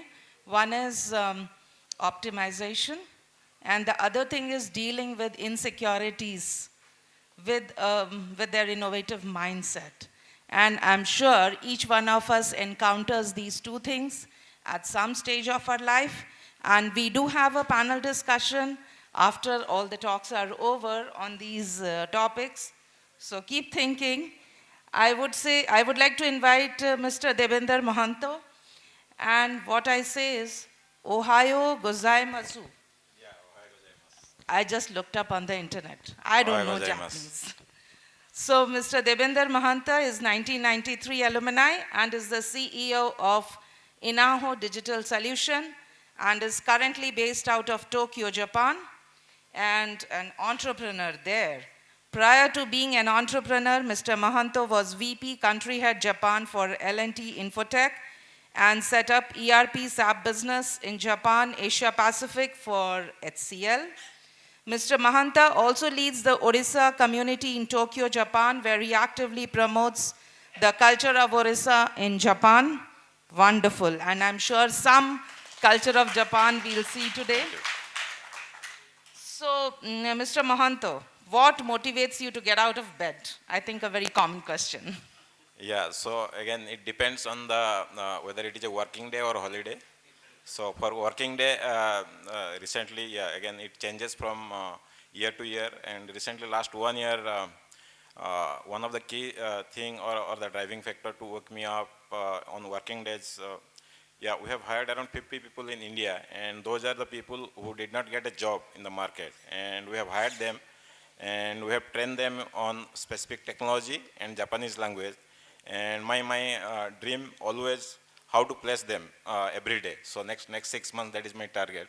And every day I dream that, yeah, so at least now currently 80% are placed and they are based out of Bhubaneswar and they are working in projects. Oh, wonderful. That is so good, so good. And we are really thankful to you for taking that up. Yeah, so in that way, so I want to create a hub in Bhubaneswar for Japanese speaking people. And that is one thing. And second is on weekends, there is a park, Olympic Park near to my home. 1964, the Olympic happened in that place. And if you go there on weekends, there will be thousands of people running in that track, around 2.2 kilometer track. And that drives me go there every weekend and jog and run with them. Yeah. Oh, wonderful. So I'm sure a lot of students of our institute may like to associate with Mr. Debinder Mahanta, learn of Japanese, go to Japan, and have a very active alumni chapter in Japan. So Mr. Mahanta has set up and scaled businesses in Japan, both as executive of an established company like L&T HCL, and then as an entrepreneur in IT services. I welcome Mr. Mahanta to speak on the key factors for running a successful business in a non-English speaking country like Japan and Europe.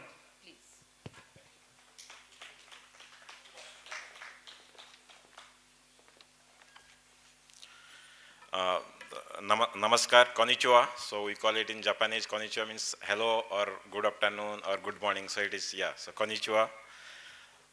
So today the objective is many people might be knowing about America or UK or other countries, how to do the business or how to move up in the career or start a career. Okay, so I thought I'll cover a part where I started, of course I visited other countries, but I stayed in Japan the maximum 18 years. And I thought I'll share my experience and so that other people can leverage. And while we are discussing, like Sudhir was speaking about manufacturing, or Sundaraman was speaking about mining, and Pratibha was speaking about digital. And I thought there might be a lot of collaborations between Japan and India, and where China Plus he was speaking, or in the mining like Nippon Steel, they're very large. Already they have collaborations with Tata Steel.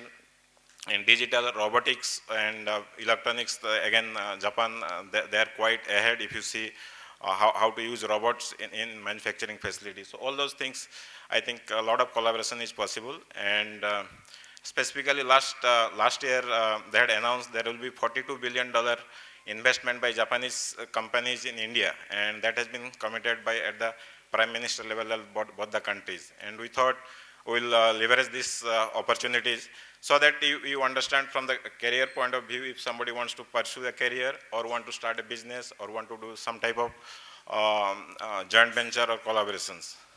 So briefly about Japan, many people will not be knowing about Japan. So Japan it consists of a lot of islands, and 4 islands are Honshu, Hokkaido, Kyushu, Shikoku. These are the 4 main islands, but there will be around 6,800 islands, small islands are there. Okay. And the size of the country is not very big. Like US, it is smaller than a state like California, the size.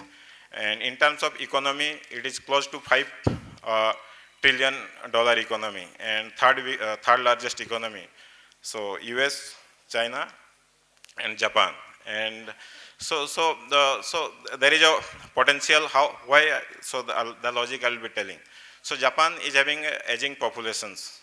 So out of 12.5 crore populations, almost 30% population is 65 plus years old. So definitely they need our support for any type of manufacturing, continue at least for business as usual. I'm not telling change the business. It is for the BAU. So any manufacturing in electronic sector or even in agriculture sector, there is a shortage of people there. So in all the sectors, there is a potential. So I think in manufacturing or digital, there is a potential for collaboration. So what are the things many people will be thinking, doing business in Japan, Germany, or France? It is language is most important. Language is important, but it is not the most important. So other 2 factors which many people they neglect, they call it cultural alignment. So cultural alignment and the different small business manners. So those 2 parts I will be covering briefly. So many times, so people they ask me. So in Japan they call it customer is God. Okay. So that is how because they will not be expecting that type of treatment, but whenever some problem happens, so you have to support them without thinking what the contract tells or whatever your impact in your profitability and all those things. So first thing is you have to support that. So in that way, so that type of support they want, whether it is there in contract or not, you have to support that. Then the work expectation. Many times they expect the engineers or the vendor to work at least 10 hours, 10 to 12 hours per day, even though 8 hours is the stipulated work. It will not be explicitly told, but it is implicit in nature. So that you have to keep in mind. So while doing collaboration in India, also a lot of Japanese companies are coming. So many times they face such problems. And many times, so another thing is result. Whatever you deliver, it is not the only, the result or the output is the only outcome for your next engagement. So many times they will look for the entirety things, how we behaved in a lunch meeting, how we behaved in a dinner meeting, or while traveling, what is your attitude and things like that, or informal discussions, how we behave. All those things, small things matters. And another thing is the long-term relationships. So they believe in, it is not that immediately they will give the business. Sometimes it takes 6 months to 5 years, even though you have a C-level connect, CEO, CXO, or CIO, or anybody, or Chief Operating Officer. The business does not come so easily, but once it comes, it continues for long. So those are the things you have to keep in mind. And when you do a collaborations or you start a business or you have a career there, you think like a Japanese company, whatever you do there. And so those are the few things from the cultural point of view. And there are some business manners as well. These are very small things, but very, very important, much more important than the language part. So how the business card basically. If you go to a meeting without business card, that will be impolite or that will be taken as a negative things. Business card is a must. And how to hand over the business card is also very, very important. And similarly, dress code. So recently, last 10 years, there is a change in the dress code, but still they expect you to be in the formal dress for the men as well as women. And tie is bit optional nowadays, but till 2011, because 2011 they had a major earthquake. After that, there is some impact on the power supply and all those things. From those days, they are a little bit flexible. Otherwise, till 2011, it was tie and all those things were more or less mandatory in nature. And then giving gift in US and other countries, many times, yeah, New Year and other things are okay. But in each occasion, so normally they give, even though it is a small gift, you can give a gift to the customer, or customer also gives a gift to the partner or the vendor. So that way, it is like a gift exchange is there very much common, apart from the New Year.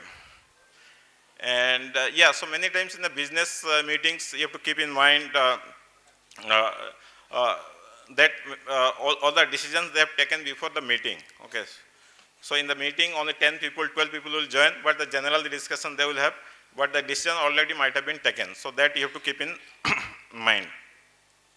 And normally they will not say directly no. So they will say some roundabout way. Yeah, might be a bit difficult. You have done very well. Your proposal is very good. Might be next time we'll collaborate. Like that, roundabout way. They will never say no. And how your gesture and vows. So, for example, in there are bit different culture in Tokyo and Kyoto or Osaka. So that side, as long as you are in their campus, even though you are a vendor, you went there for the meeting with the CEO. CEO will wait till your car goes out of their campus. So that type of respect they have even for the vendor. So those things are very, very important. And how while living for the meeting, how to respect to the CEO, those things you have to keep in mind. And dining out. So this is very much common, like New Year end. So they call it Bonenkai. Okay. Then New Year beginning, Sinenkai. So all the key partners, customer, you have to go for a dinner and drink. So nowadays, yeah, from 2020, after the COVID, the drinking part has reduced. But still, again, yes, last 6 months it has started. So many times they go for a dinner and drink till 1 a.m., 2 a.m. This is very much natural and part of the business. And then public behavior, even if you are traveling together to some place or you're going in the train, how you are behaving, whether you have understood the Japanese way while boarding a train or coming out of a train, or if you are delayed, even though 5 minutes, you have to inform them in advance if you are delayed. And all train stations, they will give a ticket also. If the train is delayed by 5 minutes also, there will be a ticket. So that you have to show, as an employee, you have to show to the your boss, so that train was delayed. So, and at the same time, if you come early, you cannot ask, I have come early, can you have a meeting now, 15 minutes before. That is also negative. So you have to keep that in mind. So 5 minutes before only you have to inform, unless he is very, very close. So the key thing is that, yeah, so the time they follow plus minus 5 minutes, but you have to inform in advance. So those are the small things. So always I based on my experience, I tell language is important, but it is, yeah, so other two things are culture and the business manners are paramount importance. And in summaries, you have to keep all those things in mind for any collaborations or any in manufacturing or mining or in the digital sector. Yeah, thank you. Thank you, Dev. Our last speaker for this session would be Mr. Raj Kishore Pati with PeopleSoft ERP software in the supply chain suite of products in 1998. Then in 2006, he started his own consulting company, Lata Consulting, to continue work in the supply chain technologies. His expertise is in supply chain, which includes configuring software to client-specific needs, to streamlining planning, sourcing, and production of products and services. So, Kishore, Raj sir, I have a few questions for you. I know you are kind of semi-retired, so have a lot of wisdom. So one advice you want to give to aspiring entrepreneurs? Keep the spice in life, because life is very, very short. We think it's long, but it's very short. Pretty soon you'll become a parent, a grandparent, and everything around you is changing. So keep the spice at every point of your life, and that will keep you going to the next day. I do that every day. The next question is one advice you want to give to retired professionals? Engage with a purpose. So after retirement, I found that this is the best part of life. Uh, all my life I've actually worked for this. Little did I know. But now I devote to a lot of volunteering, social networking, traveling, and of course Netflix. So.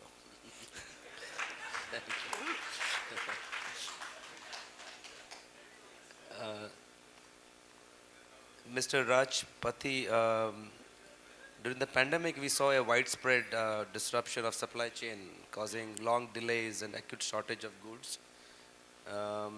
Now, we'd like to get your views on the current challenges of the global supply chain and how can we make it more resilient for the future. Yeah, today I've heard a lot about global production, mining, virtual world, which is probably an offshoot from the pandemic.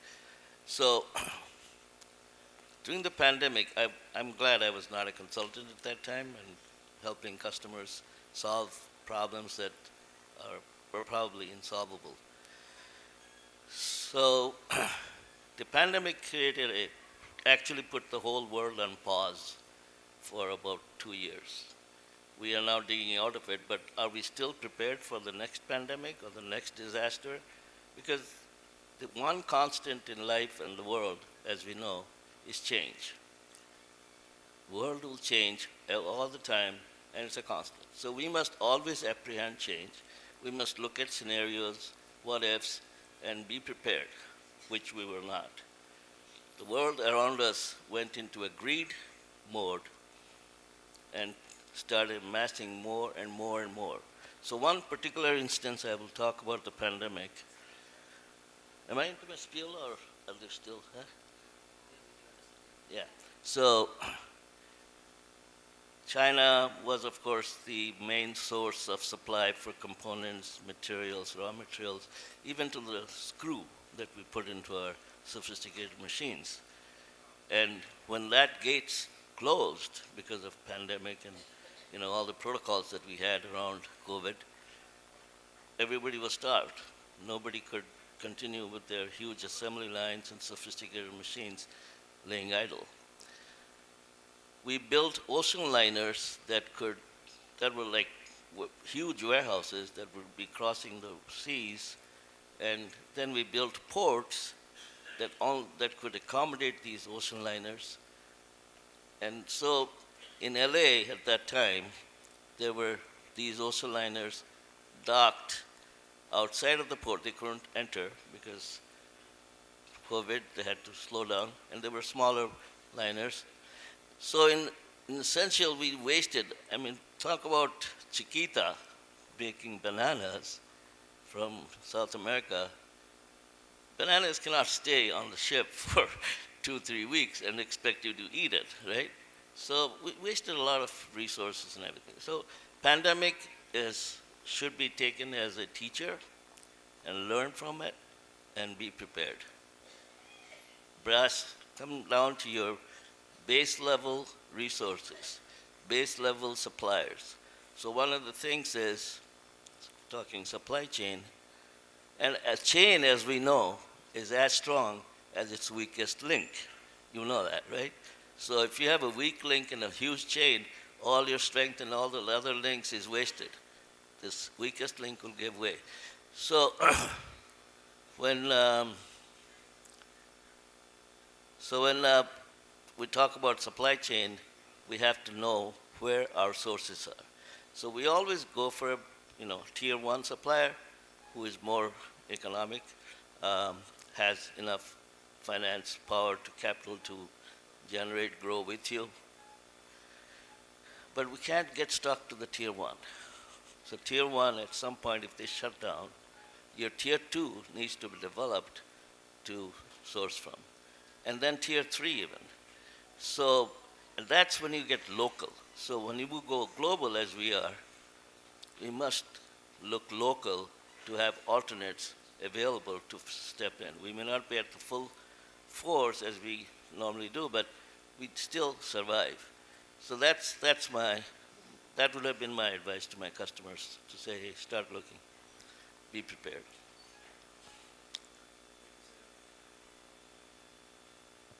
Thank you, sir. So the next, so we conclude this. No, I got one more. I got a curtain closer here. Okay.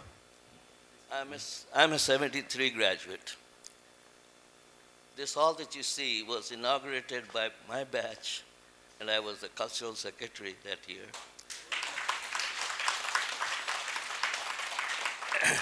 And Biju Patnaik, our founder, was for the first time invited as chief guest to this campus. Even though he founded it, we could never get him as my seniors would say, there was a policy at REC that we would not invite any politician to this campus. No police, no politicians, right? And Bhubaneswar Behera, our principal then, lived by it. We would have ransacked some store and station, and police would have been called, and Bhubaneswar Behera, of course, will reach there. He'll send us all back to the hostels, and when the police comes, he'll say, hey, we had dropped out through the holes that were there for the windows, and that was our backdrop. And Mr. Biju Patnaik spoke from here. The acoustics was horrible, horrible. I read my whole report, the annual day report. Nobody could hear anything. So Mr. Biju Patnaik came, he took the microphone, put it aside, and spoke, and everybody was able to hear. So, this hall brings back a lot of memories for me. I love this institute.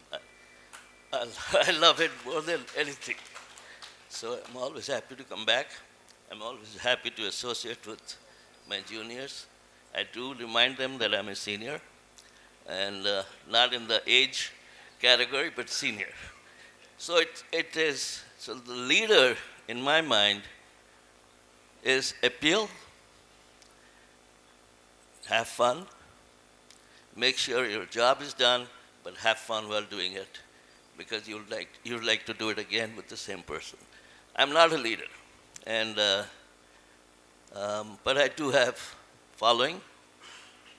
I know that they're still here. So, I'm retired. I'm enjoying my life. I come to India every year, spend 4 to 5 months. So this is where I'm at home. Thank you. Thank you, sir. I think we have time for a quick question, audience question. Or are we out of time? Okay.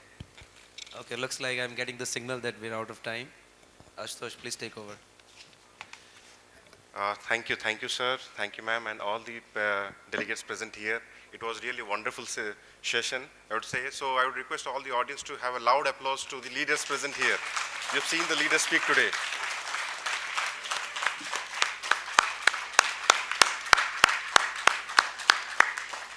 And I would like to request President NITRAA, Ashok Kumar Batha sir, and Dean Alumni Affairs, Professor Khatua sir, to please come to the stage to felicitate our leaders and the moderators of the sessions today.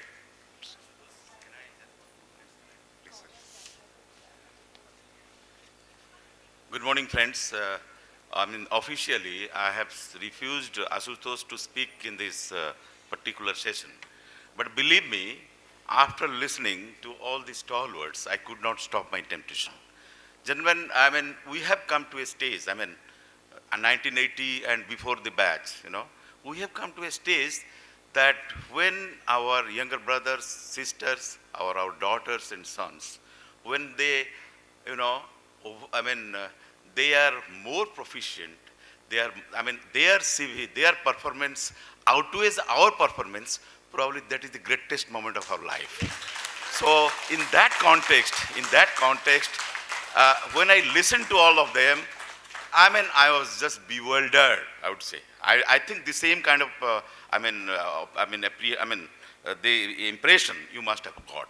So I would request with folded hands that let us give them a standing ovation, please.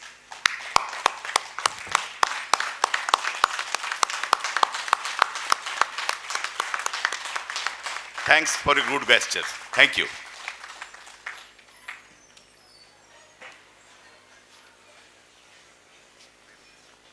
Before concluding, actually, Ashutosh, Deepa, and Prabodh have really helped us in getting this kind of galaxies. Let me tell you very honestly that it was an extremely difficult task to limit us to about 10 numbers, because we have got stalwarts. This institute had created so much of stalwarts that it is very, very difficult to nominate. I would not say select, to nominate. So each branch we have said, and Raju Poti, you might have, the initial name was CEO's Conclave, but we changed it to Leadership Conclave. So people are surprised why Rajupati is there. Rajupati we have nominated to represent the elderly persons who are retired, and what sort of leadership is required, you have heard him. Thank you.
I request Sampath sir to, yes sir, sir please. So this, just I want to tell that this program is actually the great program in our this global alumni meet also.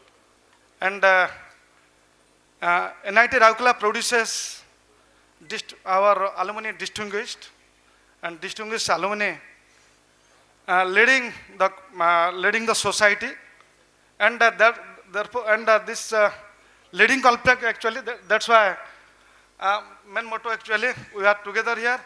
So it is a great time actually, and really we are fortunate to have the discussion with our leaders, and thanks to NITRAA and team members, our President NITRAA, Ashok Basa, and Mr. Ashutosh, and all the team members, and all our global alumni for this.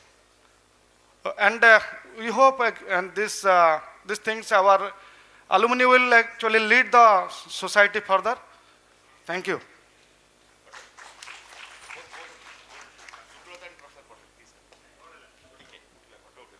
Now, I would like to propose a vote of thanks. Good morning. When something is important enough, do it even if the odds are not in your favor. Respected Dean AIAR, respected President NITRAA, our faculty members, alumni, distinguished alumni, ladies and gentlemen. It is my proud privilege to propose a formal vote of thanks on the auspicious occasion of Diamond Jubilee celebration of NIT Rourkela. What a journey it has been. We are very thankful to some of the great alumni with us today who battled the odds and rose up to the occasion to mark their mark in the history of our nation as well as institute. You sirs and ma'ams shall always be torch bearers for each and every student associated with this institute. Like with Anish Dey sir, what a sensible thoughts from him. Affordability and security and sustainability of energy and how to scale up the systems to achieve the goals. Well said, sir. Then Sundar Ramam sir, and what an accidental mining engineer he was been, and achieving so much faith by just not going to mechanical but to mining engineering. And his fun facts like Gillette blades are made up out of the chromiums from Odisha. And your mantra of reduce, reuse, remanufacture and recycle, we will follow it, sir.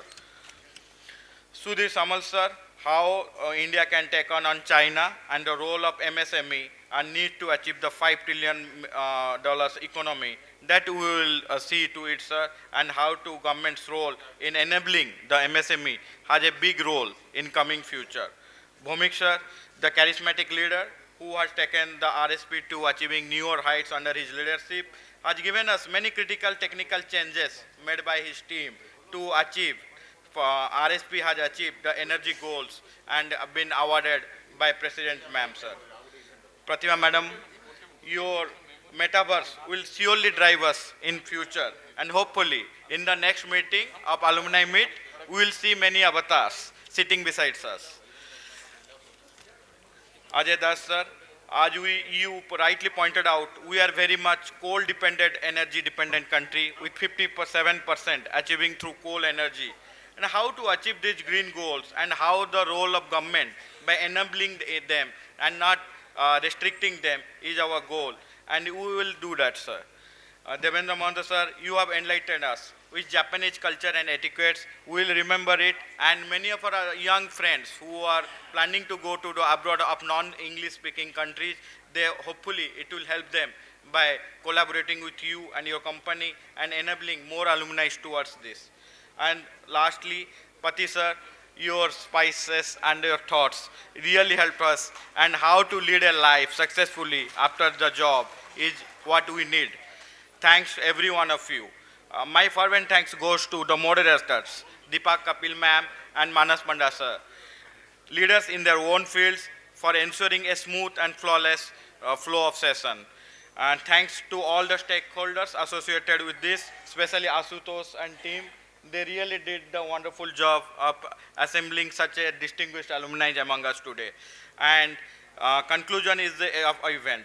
An event of such a magnitude could not have been materialized without the active support of you all who are sitting with us today. Thank you all. Thank you, everyone. Now, time for group photo. NITRAA members can come to the stage to have a group photo. Office bearers, kindly come to the stage.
Let us have now the next event, Women Achievers Conclave. Professor Dipti Patra and team, please take it over.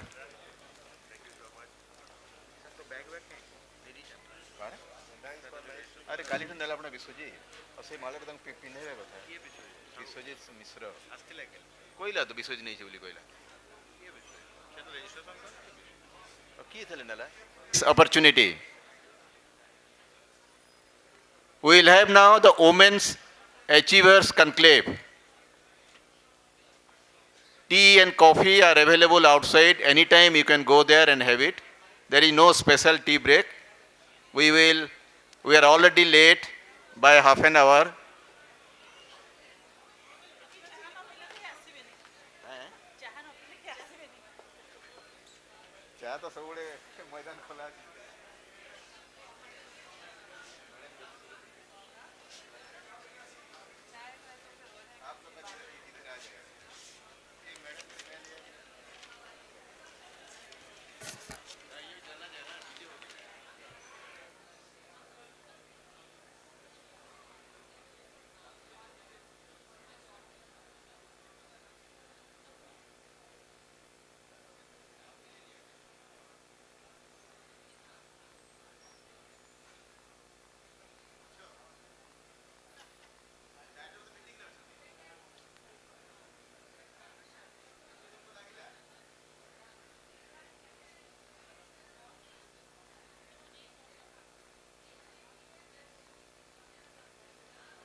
Women are leaders everywhere.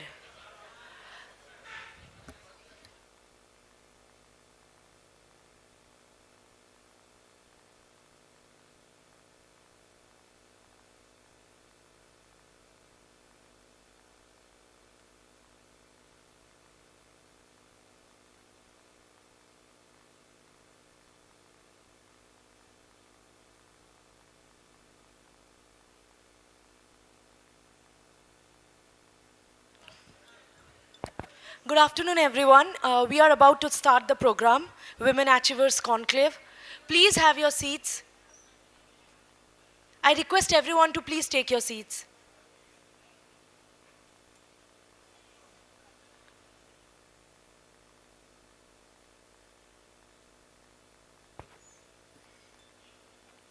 Women are leaders everywhere you look.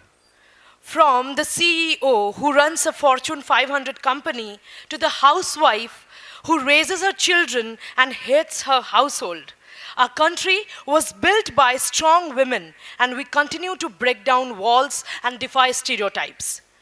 This exact quotation by Nancy Pelosi has actually warmed my heart. So with this quotation, I invite you all to the Women Achievers Conclave. Good afternoon, everyone. My name is Shraddha Chatterjee, PhD scholar in the Department of Humanities and Social Sciences, NIT Rourkela. I'm your host for today. I welcome you all to the Global Alumni Meet celebrating Diamond Jubilee of NIT Rourkela. We all know why we are gathered together. Today is the day when 60 years before, NIT Rourkela initiated its journey as an educational institution with a vision. Vision to not only create great minds, but create great souls for the upcoming future, who can give a message to mankind that if you are determined, consistent, and persevered, you will succeed no matter what. But what about the women? Technical institutes during those days had a dearth of women students, and it was presumably male who used to carry forward the legacy of technical education. But after 60 years, we stand here with a smile on our faces, pride on our chest, breaking stereotypes, and holding a special event concentrating on women alumni of NIT Rourkela, who have not only kissed the sky in their respective fields, but are present here as an inspiration. That is why we often come across an adage like, you educate a man, but you educate a woman, you educate a generation. So, let's start by calling our esteemed dignitaries to the dais. Today, we are extremely proud and obliged to have Amrita Mishra, Aradhna Patnaik, Deepa Kapil Mahajan, Kamrakali Paramguru, Meena Goel, Pratibha Mahapatro, Sweetie Kanodia Bora with us. Before proceeding further, I'll introduce all our guests.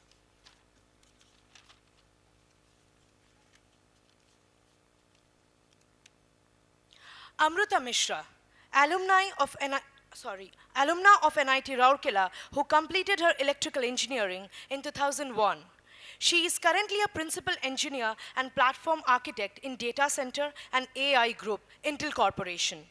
Her specialization involves optimization of server platforms for workloads to run at best performance within minimal power budget. Passionate about the RISE 2030 sustainability goals, she works on optimizing the CPU instruction sets for Intel Xeon processor to make data centers greener. Amrita ma'am's love for semiconductors originally seeded in REC campus during the 5th semester microprocessor projects with 8085 by 8086, and she went on to work for some of the best semiconductor companies and labs and Intel. A speaker in many external and internal technical conferences, Amrita ma'am has 20 US patents, 2 distinguished invention awards from Intel, and multiple publications. Her innovation on SMS service with skill set guidance to workers in non-organized sector in developing countries won service with her CEO Excellent Award in Nokia and was rolled out as a service. She has completed her general management for IT executives from IIM Bangalore. Amruta ma'am is a member and contributed to standard bodies such as DMTF and SNIA. Ma'am, we are very much obliged to have you here on stage. Proceeding further, I will be introducing Aradhna ma'am. Aradhna Patnaik is an Indian Administrative Officer, IAS, of 1998 batch. She has done BTech Electrical from NIT Rourkela and has been the overall topper of her batch. She has got the prestigious ISTAM Gold Medal for overall topper in REC in 1995. She has also done post-graduation from IIM Ahmedabad in Public Policy and Management in 2008. At present, she is holding the portfolio of Secretary Commercial Taxes in the government of Jharkhand. She has served as district magistrate in 4 hard-to-reach and left-wing extremist-affected districts of Jharkhand. She still holds the distinction of being the only lady district magistrate. She has also worked as secretary in various departments like Human Resource and Development, School Education and Literacy, Rural Development and Panchayati Raj, and so on. As Secretary, Department of Education and Literacy, she has contributed to some significant achievements, including the recruitment of 18,000 regular teachers for the first time in the history of the state, constitution of child cabinets in government schools, initiation of Vidyalaya Chale Chalaye Abhiyan and Pehle Padhai Fir Vidai to address high dropout rate amongst girls and Bal Samgam for quality education. As a Secretary, Rural Development and Panchayati Raj, she has pioneered many projects and successfully mobilized rural women into forming self-help groups, engaging them in economic activities. Brand Palash, her brainchild, branding the products of rural women, has improved the life of nearly 10 lakh rural women of the state. As Secretary Drinking Water and Sanitation, she has represented the country in the World Water Week at Stockholm in 2019.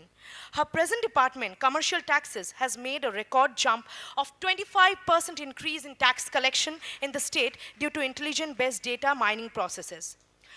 Ma'am, I won't say it's a great pleasure, rather we are gratified to have you here on stage. Proceeding further, I'll introduce Deepa Kapil Mahajan, Director, NITRAA Information Services Private Limited. Ma'am, please come to the dais.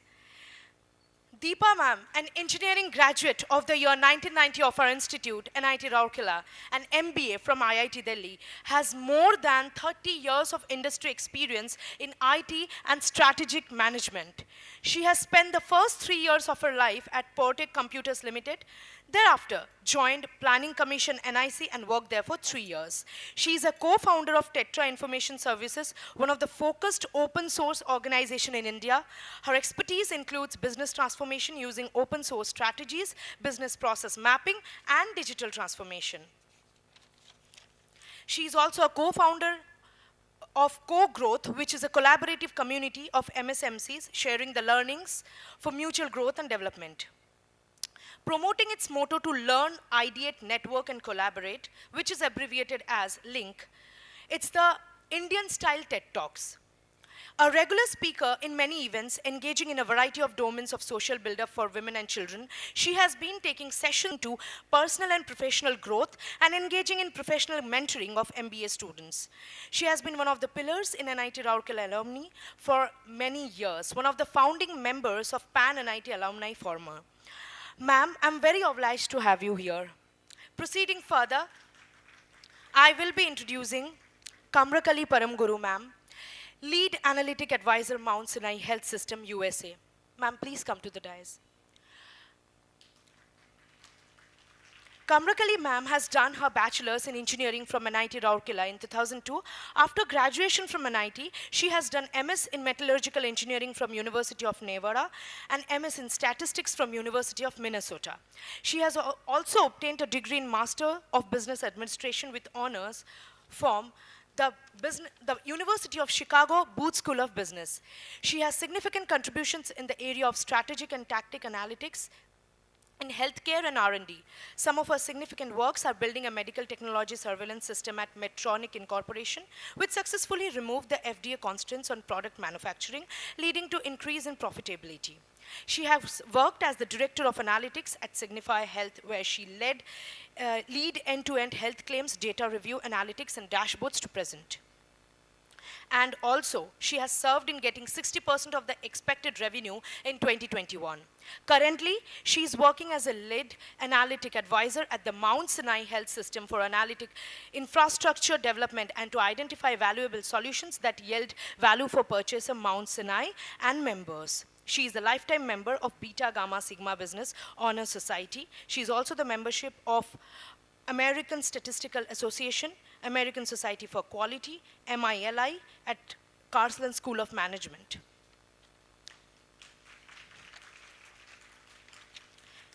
Next, I proceed on to Meena Goel, ma'am, Head Business Development, Polyhouse India Private Limited.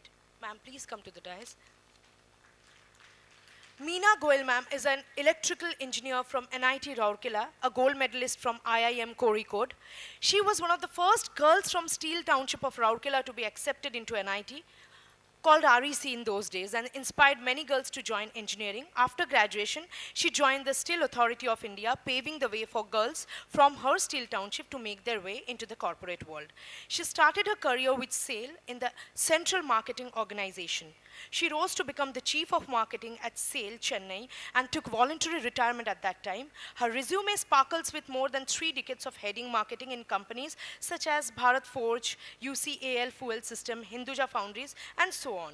She is currently the Head of Business Development and Polyhouse India Private Limited, an Indian-born MNC with an 1,800 crore turnover, exports to 75 countries with several global JVs. It probably won't surprise you to learn that she was the first woman to hold and successfully thrive in most of these positions. She was trained in UK and has traveled extensively to Japan, US, UK, Europe, and South Korea, an uncommon feat for women a few decades ago. She has received awards from several companies like Hyundai, JCB, and also it will interest you to know that she undertook her entire training in UK while she was pregnant with her second child, a testament to her capability of taking on any challenge that comes her way. She is an active member of the executive community of AIDAT. Ma'am, we are very much honored to have you here. Thank you so much. Proceeding further, I will be introducing Pratibha Mahapatro.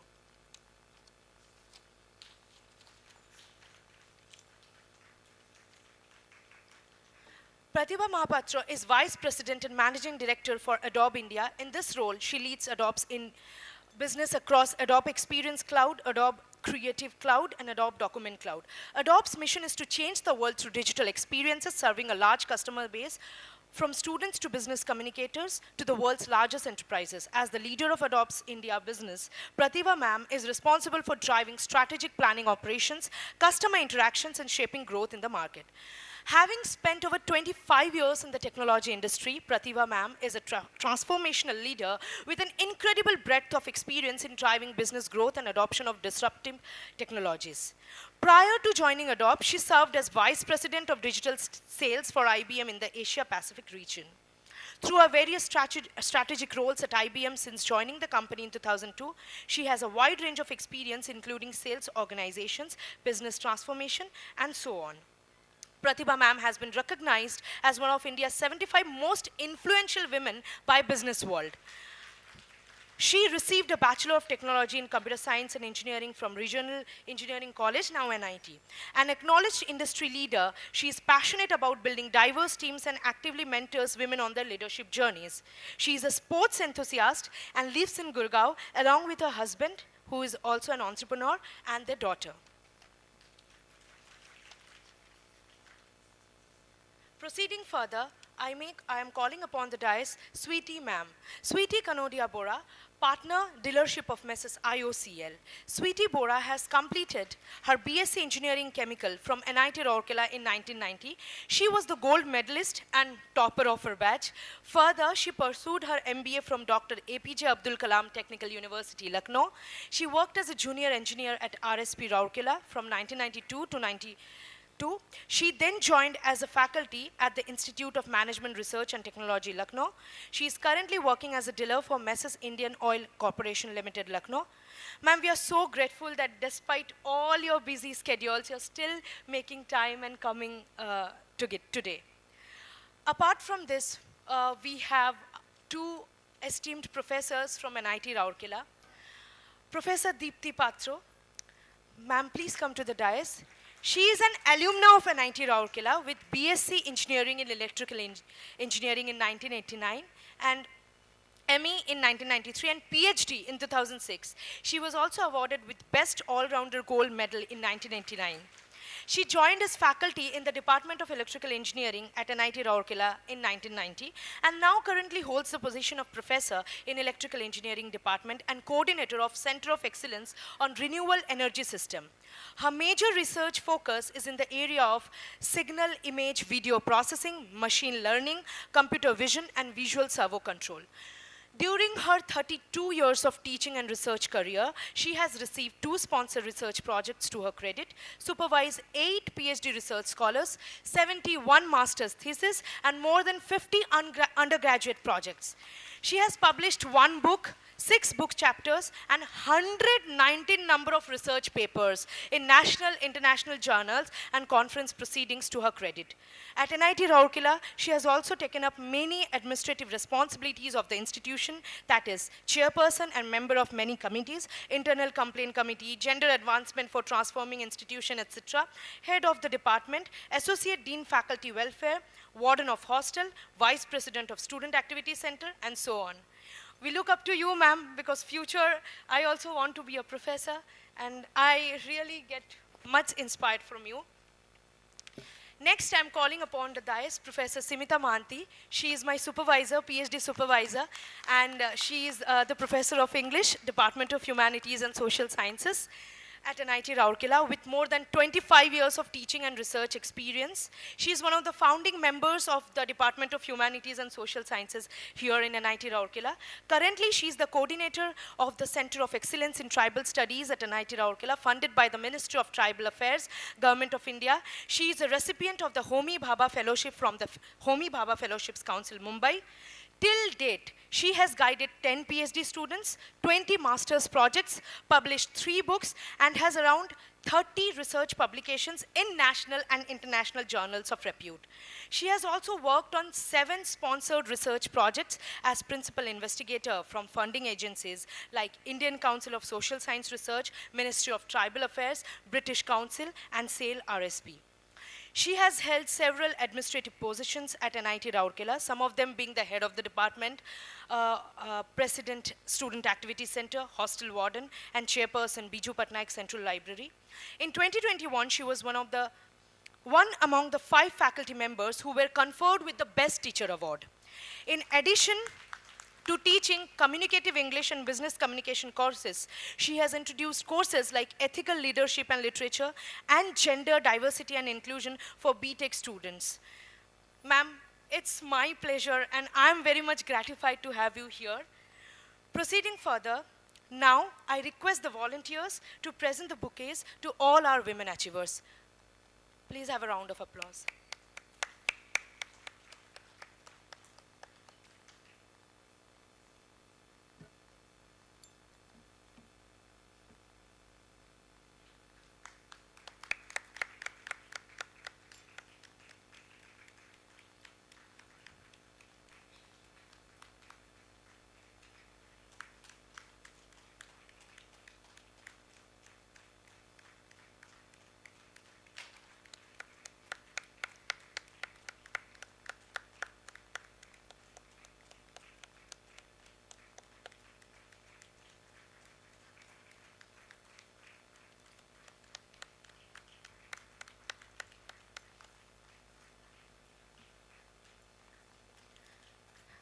Now I request Professor Deepti Patro to come and initiate the proceedings. Ma'am, please.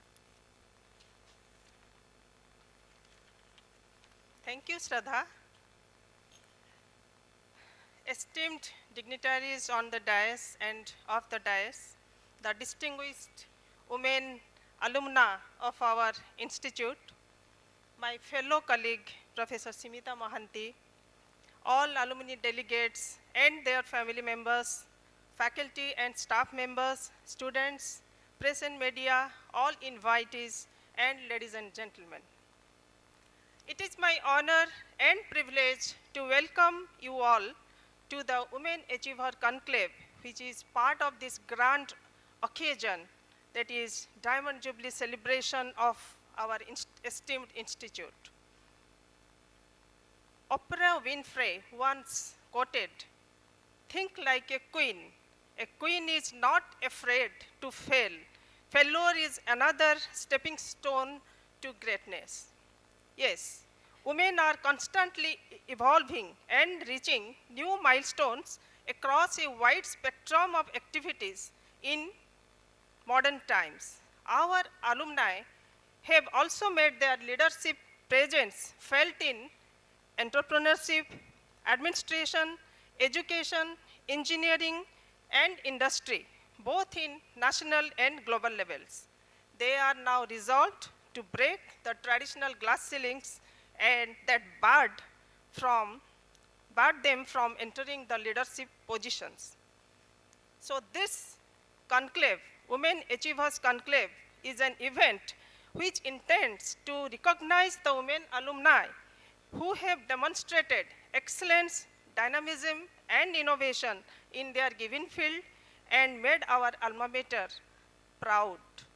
This event celebrates the accomplishments and contributions of our women alumni who have braved the odds, driven the changes, and inspired the society. At the outset, let me congratulate all our women achievers and put my thank to them for their valuable support and guidance extended to NIT Rourkela as its alumna. Once again, I welcome you all to this conclave, and I believe this conclave will motivate and inspire many more to continue the legacy of this esteemed institute. Let us celebrate this group of formidable women alumni achievers who have become incredible role models for next generation. Now, I request Professor Simita Mohanty to moderate the event. Thank you.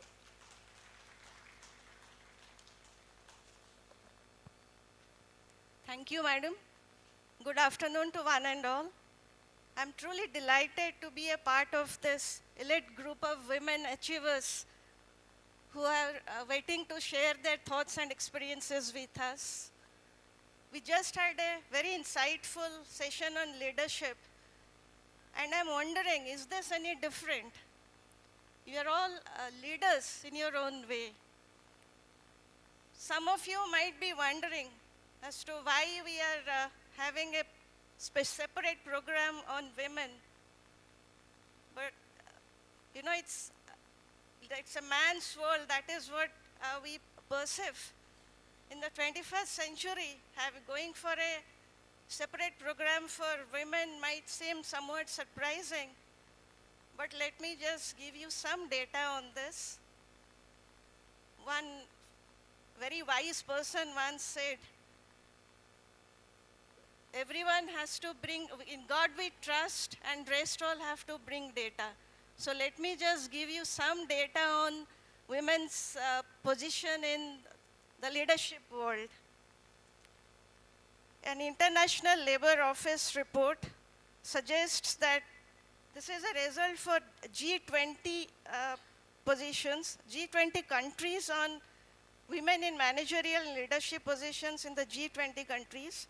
And data shows the position of women in leadership and managerial positions stands below 30%, and none of the countries with available data reaches the SDG target of 50% of women in senior and middle management positions.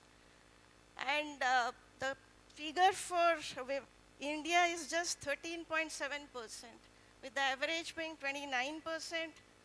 Highest for is Russian Federation, second is United States, followed by Brazil.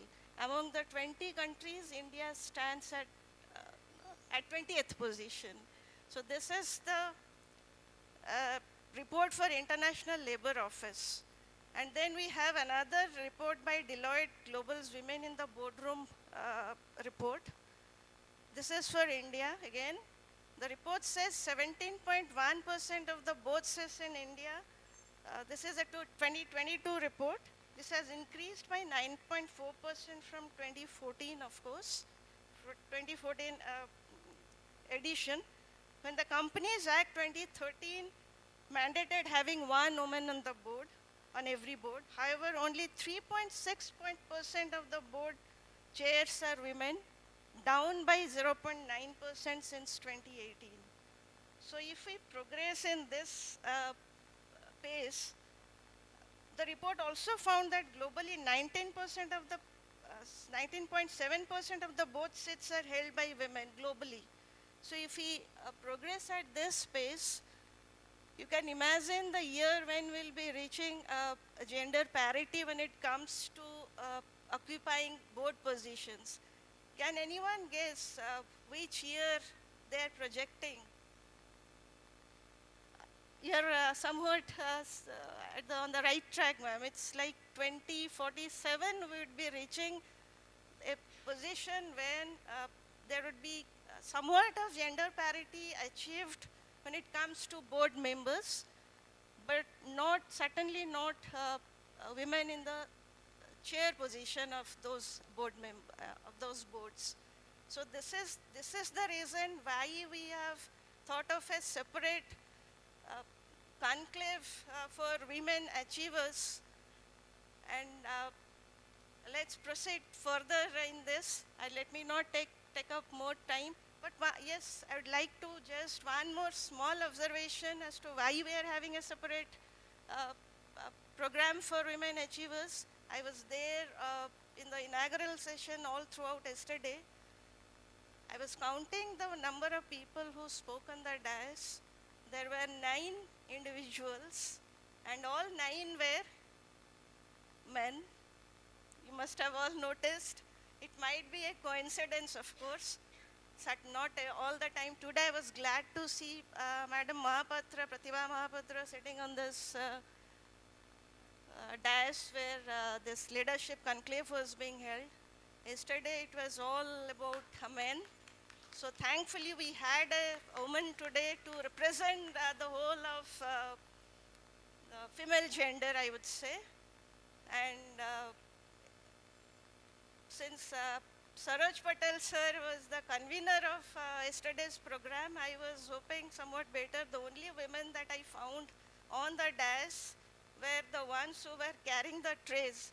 So Patel sir, if you are listening to us, next time, here sir, you are here. So he knows it. We had a discussion during previous programs where we had decided that a girl student should not be carrying trays all the time. It should be an equal combination of both boys and girls. So the sir, please see to it that this is.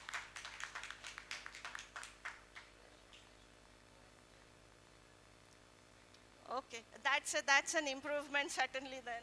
Because yesterday it was all the girls. In fact, I pointed that out to Dipti ma'am that why is it that all the time girls keep on holding the trays and giving out bouquets and mementos and all? This needs to change. Unless we do that, nothing, the mindset remains the same. So anyway, without much ado, let me now move on to my first guest. And I have what we have decided to do. We have multiple questions that I have prepared, and each one would be asked those questions, and accordingly we'll proceed. So my first question to Kamrakali Paramguru. She's the lead analytic advisor, Mount Sinai Health System, USA. Ms. Paramguru, many people perceive that ambition is a bad word for women. Being ambitious is only for men. In fact, when we have our discussions sometimes at a personal level also, we say, I'm not that ambitious. It's what women keep on saying this. So to what extent do you think women should go out of their way to raise their voices, to get noticed, to voice their ambition or express their desire to be a part of a strategic alliance or a project. Could you please shed some light on this, your own experience? Thank you, Smita ma'am, and it's an honor, first of all, to be on this podium with all of these achievers. And I'll just begin by saying that ambition is just a word. The word in itself is not dirty. It's nothing emphatic about the word itself. It signifies motivation, signifies courage, signifies the effort that someone puts into achieving that end. And for women, for men, women especially, ambition and to be ambitious and to acknowledge that, yes, we are ambitious is the right path to go. The reason for saying this is multifold. First of all, just acknowledging that, yes, I'm ambitious means that I'm acknowledging that there are certain barriers that come with the challenges that I have to face by being ambitious, and that I have to face those challenges in order to overcome them. Second of all, by acknowledging, I'm providing clarity to my surrounding, to my neighbors, to my environment, so I can find sponsors, I can find allies, I can find people who will stand with me, who are interested with me, and who will help me to cross those barriers, who will become my sponsors, who will become spokesperson for me. So being ambitious is definitely a need for all women, for all girls who are working here, who are studying here, because there is no negative connotation here.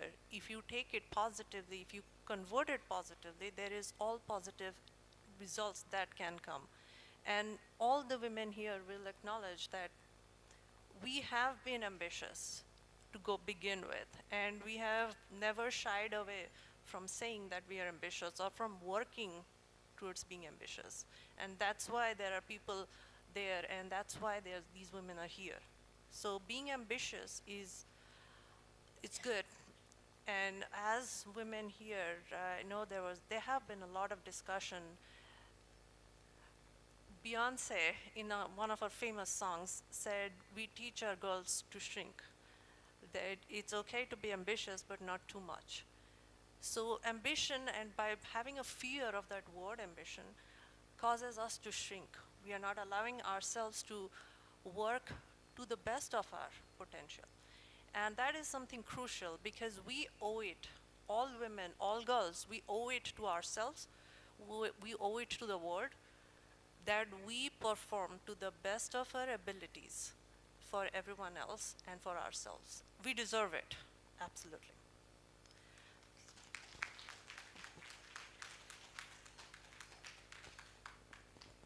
Thank you, madam. Moving on, my next question is to Ms. Sveti Kanodia Bora. She is the partner dealership of IOCL. Robert Kennedy once said, "Only those who dare to fail greatly can ever achieve greatly." How true this has been for you? Have you ever failed? Have you ever failed, got back to your feet, failed again got back to your feet? So what has this experience taught you? So you are today on the list of women achievers of NITRA. So what can you share with youngsters who are listening to you at the moment? Okay. So hello everyone. I'm very privileged to be here on this podium today, on this dais today with all the great achievers, women achievers. And like you said about failure, I have been privileged because when my academic career began, right through school, through college, I have always been a topper. And so failure, it had never been there for me during those initial stages. I got through my first job, I felt life was a cakewalk. You get everything, you never fail. Failure in those days was if you get 1 mark less, or if somebody gets more than you in some subject, that you counted as failure then. But then after I got my first job, but because of some changing priorities of life, I left my job after a few years. And then when my priorities changed again and I was again looking for a job, then because of that long gap, my experience in job was not there. So I was not able to find a job immediately. So that I counted as a failure then. But I didn't let it pull me down, and I learned from it, and I thought I would enrich my personality further. I joined an MBA college there. I did my MBA, and then further then when I joined a job in academics in the MBA college, I got a job immediately. So what I felt was, if then I had let the failure pull me down, demotivate me, then it would have been bad for me, but I learned from it. I took it as a motivation for me to better my personality and to do better in life. And so I continued. After that, then again, I joined the dealership of Indian Oil, and today I'm running a business in that field. And I have also started a YouTube channel by the name of Sweet Nuggets, where I'm posting my poems which I'm writing. So what I want to say to the youngsters today is, like, if you let the failures deter you, then you won't be able to proceed further in life. But if you learn from your failures and you go further, then you will achieve better and better in life. So never let the failures deter you. Failures are the stepping stones to success always. You have to try. If you fail to try, that is a problem. If you fail, that is not a problem. But if you fail to try, that is a problem. So try and try always. That is my, what I want to say to the youngsters today. Okay, ma'am, thank you. Primarily, we want to know about your entrepreneurial journey. In that, if you have faced any failure. In that, I haven't faced any failures as such. But after that long hiatus, when I left my first job, and then when I wanted to apply for a new job, that time, because it was a long gap, so people were not ready to accept me because of the, I didn't have the experience in that for those many years. That was the period when I felt that I was that was a failure for me. Okay, thank you. I'd be very happy if anyone of you would like to share any of your own failures and how you have overcome it, because this is a topic which is very close to our students. They go through this phases of failure, and they really don't know how to get over it. Hearing from you people who have made such a mark would really help them. So I'd be very happy if any one of you can really say something relating to failure and inspire the youngsters who would be listening later on, maybe. Yeah, so I'll share very quickly. My name is Deepa, and I run an organization called NITRAA. So I initially did a job. So when I was in the job, there was my profile was customer service, and the company had started, that if people have virus in the computer and you have to remove, you have to get a check of 2,000 rupees from them. And I was told to go and get this. So I went to the customer, I found viruses there, and I was very happy. I told him very happily that this is the policy of the company. The person sitting there, that was a government office at the director level. He said, "I'll throw you out of the window." So I was aghast. I didn't know somebody would say that to me. And I actually looked at the window, how high was it? So, that was something, and that day I decided, somewhere in my mind I thought that I'll own a company one day. That was something which triggered that. And so I did that. And when you talk about other failures, at this point of time in the organization, it has been many a times when we have had this. There was one specific event, I can tell you, we worked with a company in the Gulf area for a proposal. Everything was set, everything was fine. The only last thing was we needed a collaborator in that area because we cannot code directly. And the collaborator was also there. And in the last moment, the collaborator refused. And we just did not get that order. The order went to a big multinational in our country, India, and the customer told them that you have to outsource this work to this company, NITRAA. And they gave them because all the other criteria were satisfied. So that was a big setback. And only afterwards we came to know that the customer wanted us to do the work finally. So that was something I wanted. Thank you so much.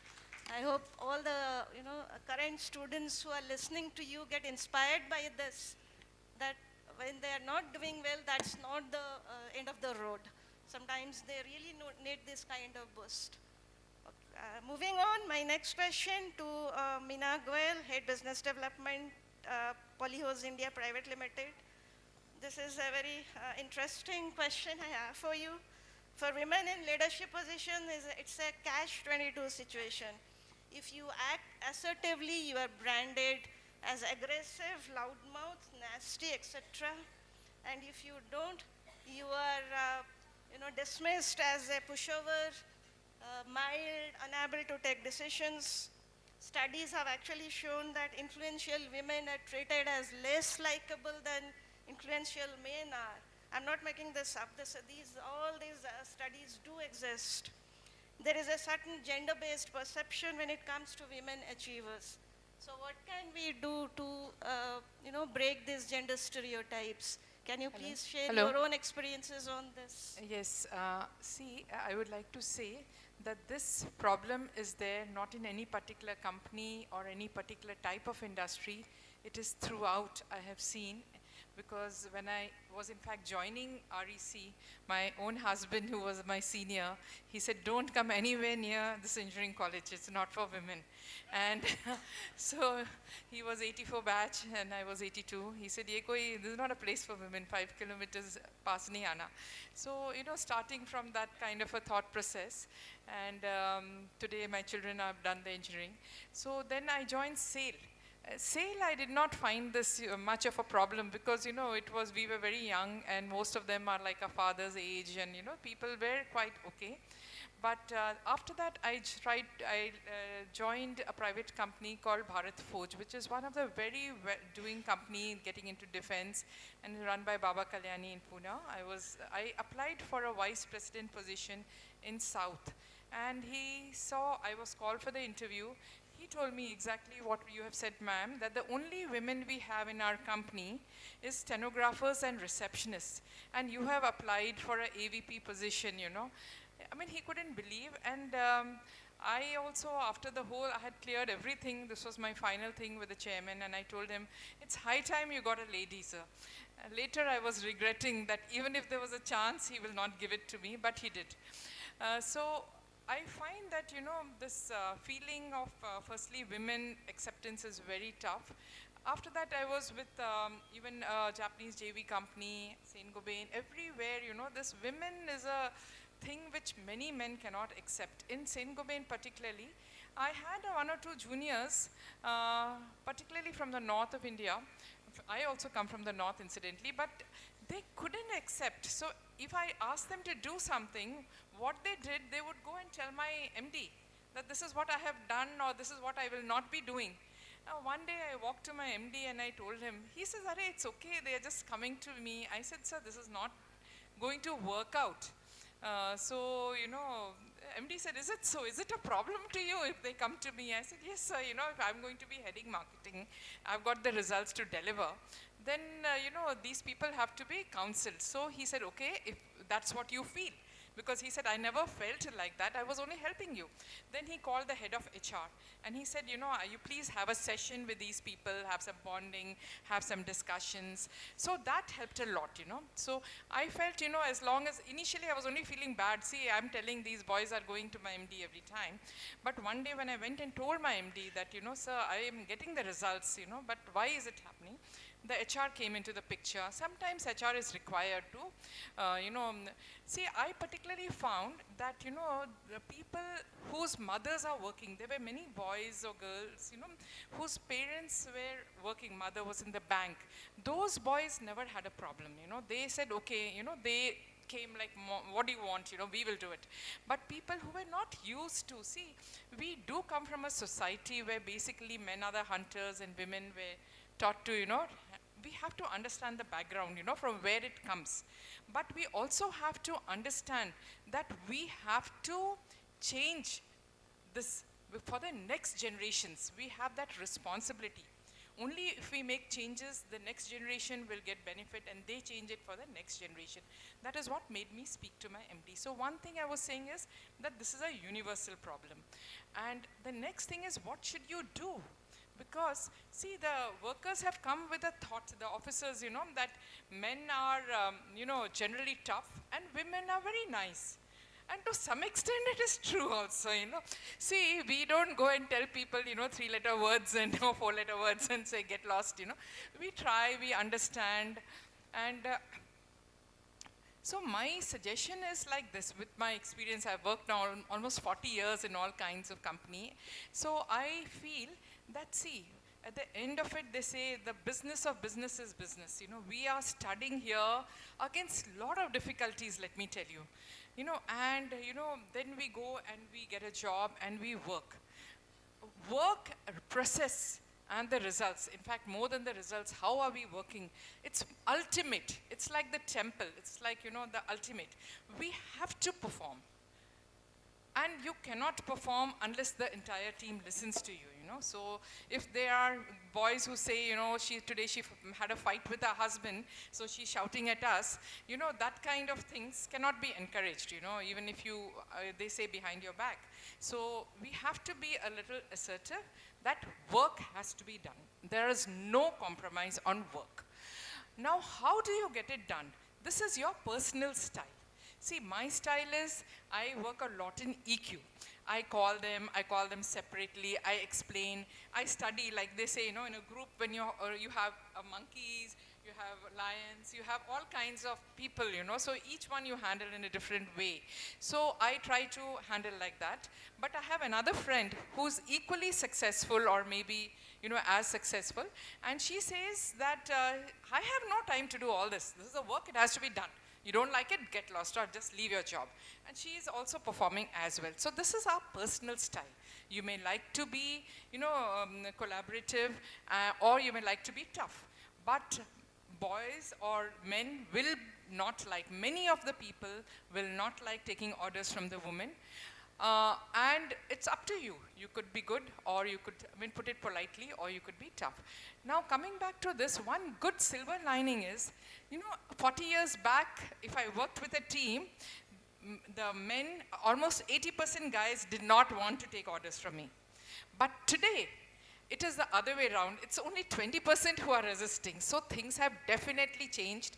I have to thank, you know, all the women because who are, you know, making this difference in the men. And I think the mothers are playing a big role, who are trying to tell their children, you know, that you have to, you know, respect, or, you know, the respect for the women. It's definitely changed over 40 years. This is one. Now, one more thing I would like to say is, you know, see, sometimes they say it's okay to, you know, lose a battle to win a war, you know. So if, you know, sometimes, you know, if the work is going on smoothly and somebody has a problem, you know, then it's okay, you know, sometimes we just sort of don't always react. See, we are the leaders, okay? We are leading a team and the work is getting done. If somebody is resisting, sometimes I personally overlook. I say, "Theek hai, work is getting done, and somebody is feeling a little uncomfortable, doesn't matter, just leave it, but focus on the work getting done. So this is my policy. I would like to just mention one more question which you had asked on failures, because I have failed quite often, So in fact, I passed from Carmel, where I think ma'am is also from convent, and those days there was only two jobs, two work, the studies you could do, medical or engineering. Engineering was not there, you could become medical or teacher. These were the two jobs, So I couldn't stand blood. So I said I will faint if I have to, do any cutting, and also I can't become a doctor. My eldest sister was a doctor. I said I cannot. Then I thought, let me do engineering. So very nicely I came here to join. And they told me that the maths you have done in convent, from 9 to 11, whatever maths, that is elementary mathematics, you are not even qualified to write the exam. I said, I will study, take tuitions and come. They said, no, you cannot do it. So in convent, those days they used to have elementary maths, whereas St. Paul's had higher maths, So I had to take tuitions and go to science college for 1 year, get my things on additional maths, and then come and again, give the exam. The only time I could give the exam. That was one. Secondly, I got my first job very luxury. It was, in fact, the moment I passed REC, they told me to take up the teacher fellow. So 6 months I was teaching electrical students. And after that, SAIL was automatic almost, like, I wrote the exam, and with the education you got here, it was very easy to pass and get a job.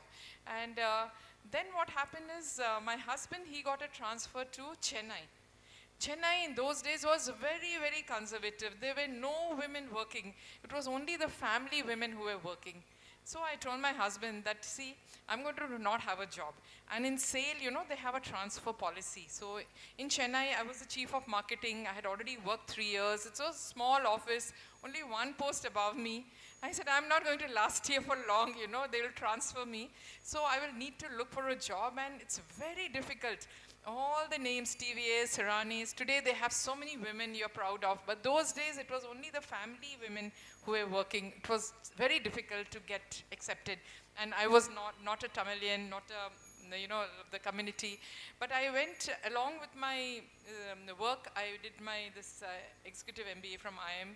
Kozhikode, got a gold medal, and I think times changed and acceptability changed. It was tough, but I could manage through. So I felt education, being good at your work, is the thing, Thank you, ma'am. Thank you, ma'am. So, it's really good to hear so many different experiences from people from, women in such diverse positions right now. And particularly me and ma'am, we are in the teaching profession, directly interacting with students. So all these will actually carry, and I'm sure all those people who are sitting here will also carry back some of these snippets that you were sharing. Okay, moving on, we can to the next person. I would like to ask a question to Ms. Deepa Kapil Mahajan. Indira Nui, one of the most well-known business leaders of our country, had said it once, women can't have it all. Can they? Is being a superwoman a prerequisite to success? Is it essential? In fact, I would ask, is it essential to have all? Moreover, the next question that I would put is it essential to do it all? So, in fact, Sheryl Sandberg says perfection is the enemy. She goes on to say that the worst question that has ever been asked to her is, how do you juggle it all? And that's the worst question that's been asked to her. So what's your take on this? So you have asked me several questions in one question. So I hope to answer whatever you have asked. It all boils down to one particular thing. Yes. Can women have it all? Yeah, actually. So first of all, I would like to say that we are sitting here, but one of our inspirations, Soma Mandal ma'am, who is the chairperson of SAIL, she is at the highest level at a PSU, and she is our inspiration.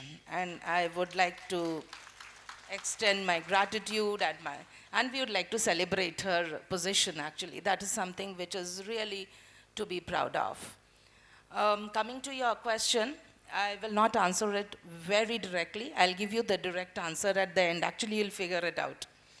So, in my life, I've had two other inspirations. One is my mom, and one is my mother-in-law. Both are not working. Both are housewives. From my mom, I learned to be unstoppable.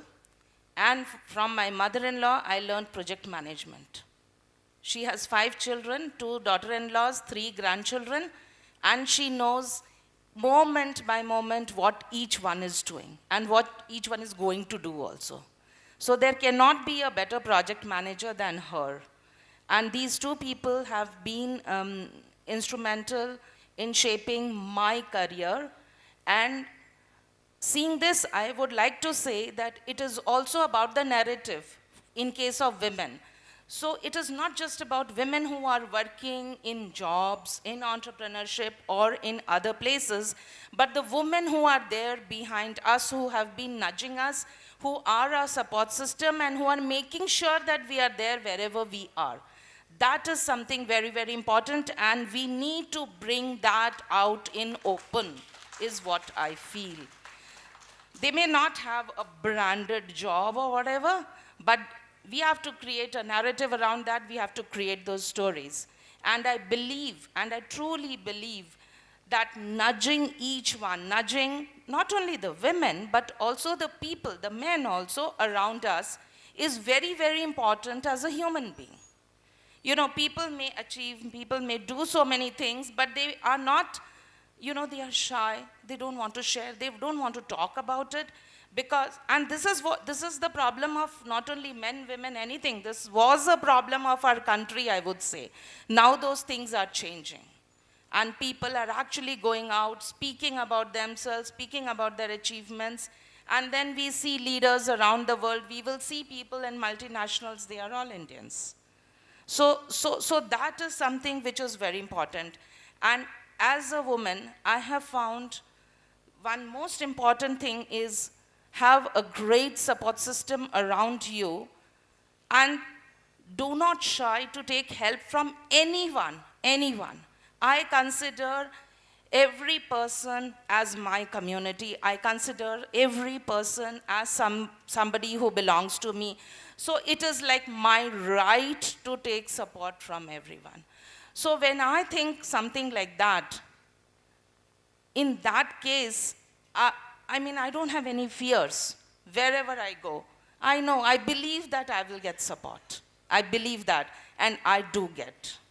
And also, anybody telling a no is an opportunity for me to connect to another person. And somebody told me no today for this particular thing does not mean that person will not tell me yes tomorrow for some other thing. So I am always ready for that. It is an opportunity for me. And another thing, I have a motto of, you know, having a learning space, having a doing space, and having an action space. This is something that I have learned from Geeta Dharmarajan, who's a great author and a Padma Shri awardee. I have worked very closely with her, and these are the things which I found from her. So, I personally feel, answering your question, that if maybe you do this, you can have almost all. And it is not necessary to have all.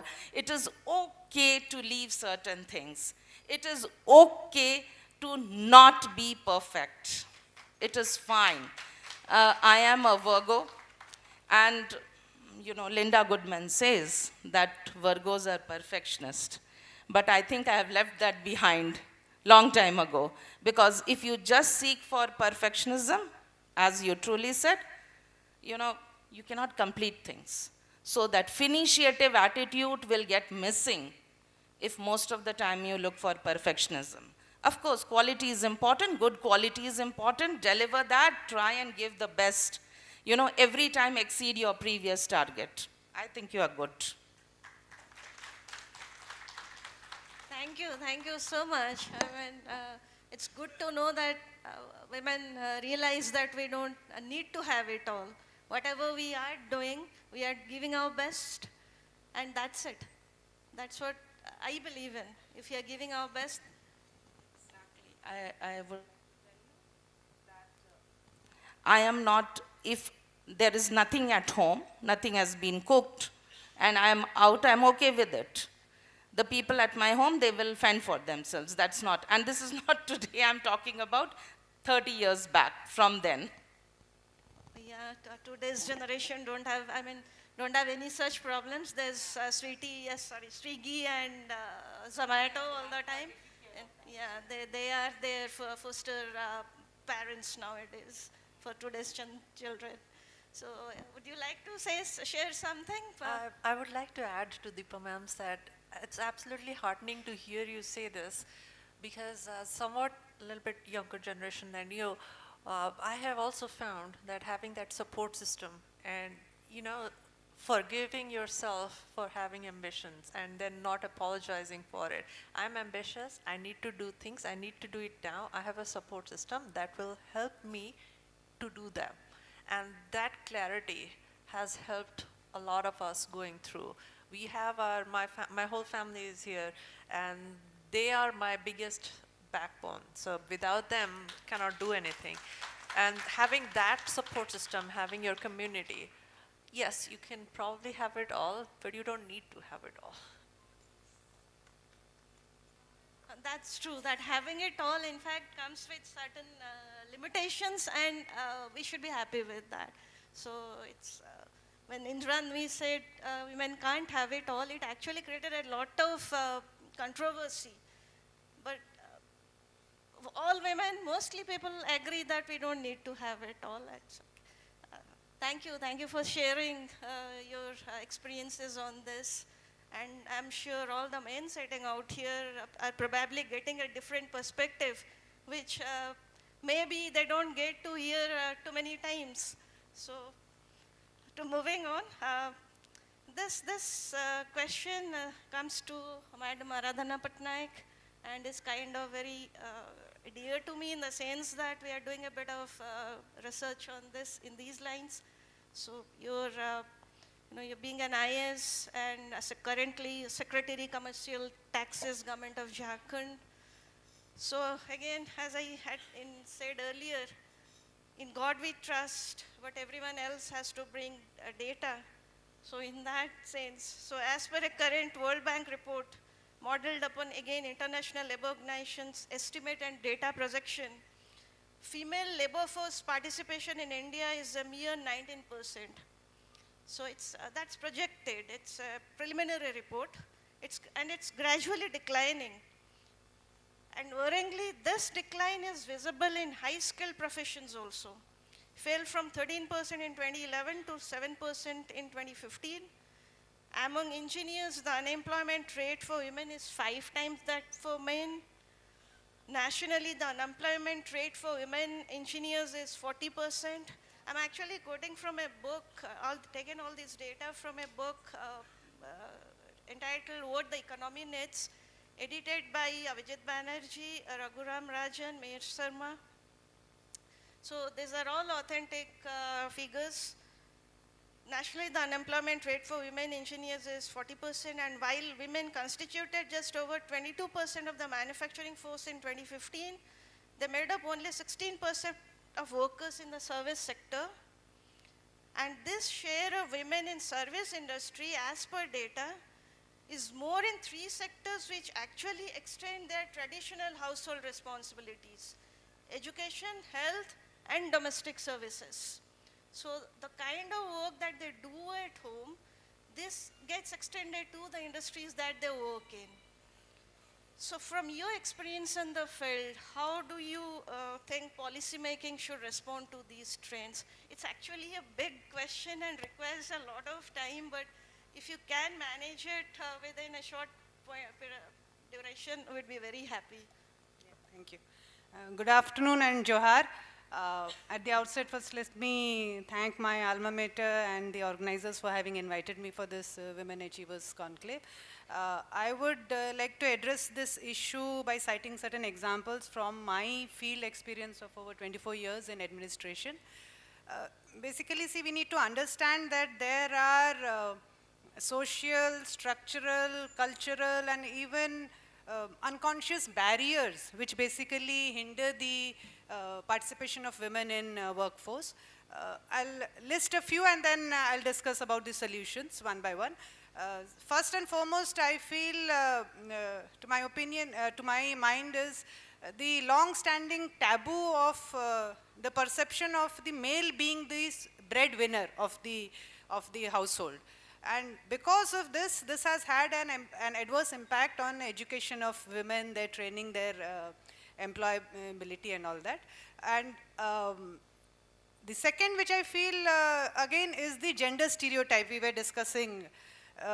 When we whenever we talk of a driver, the thing which comes to mind is a man, not a woman driver. So there are a lot of trades, lot of technical skills which we generally try to link them to men, not to women. So I would like to cite a very small example, an experiment which I had done during my tenure as Secretary Drinking Water and Sanitation in Jharkhand. Most of you may be aware of the Swachh Bharat mission, which was a countrywide mission. The Honorable Prime Minister had started it. And toilets were to be constructed in rural areas, urban areas, in every household which did not have access to toilets. So what we did in Jharkhand was we trained 50,000 rural women as in masonry. Basically, you must be knowing masonry work is done by Raj Mistris. Again, a very small story I'll just cite. As secretary, when I was visiting the interior areas where the construction of toilets was very poor, slowly going on. So I asked the rural women, why do you really like going to the field? You don't want a toilet in your house. Why are you not constructing toilets? So they said that we get Raj Mistris हमारे आते हैं बंगाल से. तो बहुत कम राज मिस्त्री आए हैं, इस कारण से हम अभी शुरू नहीं कर पा रहे हैं. So that's why the progress is so slow. I just asked them, if I train you in this trade, in masonry, would you be able to construct toilets? They said, we'll all be happy to do it. And then I conceptualized this concept of Rani Mistri. This word comes from Raj Mistri. We call Raj Mistri. I said, you are not Raj Mistris, you will be Rani Mistris. And these 50,000 women, they constructed almost more than 3 lakh toilets in a record time of 1 month. And this was appreciated by the Honorable Prime Minister in his Man Ki Baat in February 2019. The story of Jharkhand was, and after that it was replicated in other states. Other states also started taking the concept of Rani Mistri. This not only helped them get employment, but also the women they shared that helped them get status in society. Even their husbands started respecting them. Just because now they were also the earners of their household, yeah. They were also the breadwinners. So I think at policy level, what we need to do is break the gender stereotypes, especially in education and technical education and skills, give them employability skills to women in each sector, then I think a lot of women can come into the workforce where only men are there. Second, I think there's a need for a comprehensive and rational policy for emancipation of women through education, training, access to resources. Again, here I would give certain examples. If we enhance the participation of adolescent girls in higher education, a lot of women workforce can be increased simultaneously. Here, we need to bring certain policies which will help them, continue their higher education. So some examples like the Kasturba Gandhi Balika Vidyalaya model, again it's a national model with basically residential schools for girls in rural and hard to reach areas. Girls were dropping out, tribal schools where girls were not able to reach to the schools, so residential schools were open in interior areas. And again, I can proudly claim that Jharkhand was the first. When I was Secretary Education, we upgraded the schools from 8th to 12th. That is up to +2 level we took, and we also increased the capacity, which really helped in reducing the dropout rate, high dropout rate amongst girls. This, I think, should be extended to college level also. Providing incentives, scholarships, and all that would definitely help. And again, raising the marriage age of girls to 21, I think it's a right step in the right direction. So these can all help providing a conducive environment to girls, especially adolescent girls, because there's a lot of dropout at higher education level. So that can definitely help. Third, I feel is access to resources, what I was saying. Basically, land, property, houses generally are in the name of males. So women don't get access to credit for self-employment, for entrepreneurship and all that. They have to be dependent on men. So here again, I think a few very good examples we can say is the Pradhan Mantri Awas Yojana is in the name of the woman. It's being sanctioned. Land and property in the name of women. Providing access to microfinance, credit linkages through banks. So this under the National Rural Livelihood Mission, Urban Livelihood Mission, basically women form rural self-help groups, and then they engage in economic activities through credit linkage. Here again another example from Jharkhand I would like to cite is the branding of the products. Basically women SHGs, they are engaged in economic activities, and they produce a lot of things like from rice, pulses and all from the farm, and from animal produce, and also into some soaps, pickles, everything they used to produce. So what we did was we provided entrepreneurship skills to these rural women. Nearly 2 lakh of women we trained them, and then we did branding of their products. We named it Palash. When I was Secretary Rural Development, we named it Palash, and this finally led to the empowerment of, economic empowerment of rural women from 2 lakhs to now 10 lakh women are engaged in these economic activities. And because of that, now they are self-dependent. They are not financially dependent on men. So through this branding of the products, we have now reached a stage where we are lining up with Flipkart and Amazon for online sale also of the thing. So I feel providing access to resources to women can really help them engage in economic activities. Then fourth, I feel is giving them, the engaging them in decision making, governance, planning processes. Today there's a very less representation. Again, an example which we can say is a move in the right direction is the Panchayati Raj system, the 3-tier system. See, why I'm limiting mostly of my experiences to rural is we need to understand India 70% of women reside in villages. So if we do something for them, then actually the work participation, which you are saying the figures very low, that we can really achieve. So what I was saying is the Panchayati Raj institutions, many of the states, including Jharkhand, we have 50% reservation for women. So women Panchayat leaders are coming forward. And through that, because they are engaging in decision-making process, so a lot of pro-women policies are coming up. So I think that also is a right move which we can do in all the states. Last, which comes to my mind is, see, we all have to accept that large part of our time and energy goes in household activities also, starting from child bearing to child rearing, and a lot of dropout happens after marriage. I remember many of my engineering batchmates when we were connecting for this, our Silver Jubilee reunion happened just last week, 16th to 18th. So when I was connecting to some of my engineering batchmates, I was quite surprised that they were not doing any jobs. I said, engineering tumne kiya, uske baad mein naukri chhod diye. So they were like, see, after marriage, after having a kid, after having 2 kids, now I cannot, do balance between office as well as rearing the kids, looking after them, so I left the job. So here what I feel is we have to provide a conducive environment. A lot of states have done it, say at the workspaces, providing creches. Small thing, providing toilets in workspaces, providing creches. Then why only, see, women can take maternity leave, childcare leave. We should promote men also to take paternity leaves, to take childcare leaves. So that I think will definitely help bring about gender equality. So to sum it all, I feel if we really focus on empowerment of women socially, politically and economically, and this I have experimented and have to a great extent succeeded also there, that will really help bring about gender parity. And I think if you really want to achieve our SDGs by 2030, 17 SDGs are there. Most important to my mind is SDG 5, that is gender equality. If we focus on that we can achieve gender equality through education, health, providing access to health services, employability skills, all these are interlinked. So all our SDGs can be achieved only when we focus on, it is at the core, basically SDG 5, gender equality. So through that, I feel we can definitely increase our participation of women in workforce.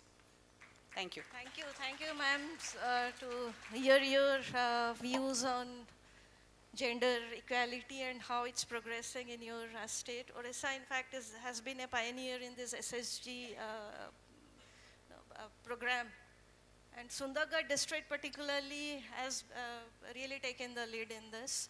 In fact, our experience on the field relating to improving financial independence of women has shown that they become a part of the decision-making process, which actually aids the overall family.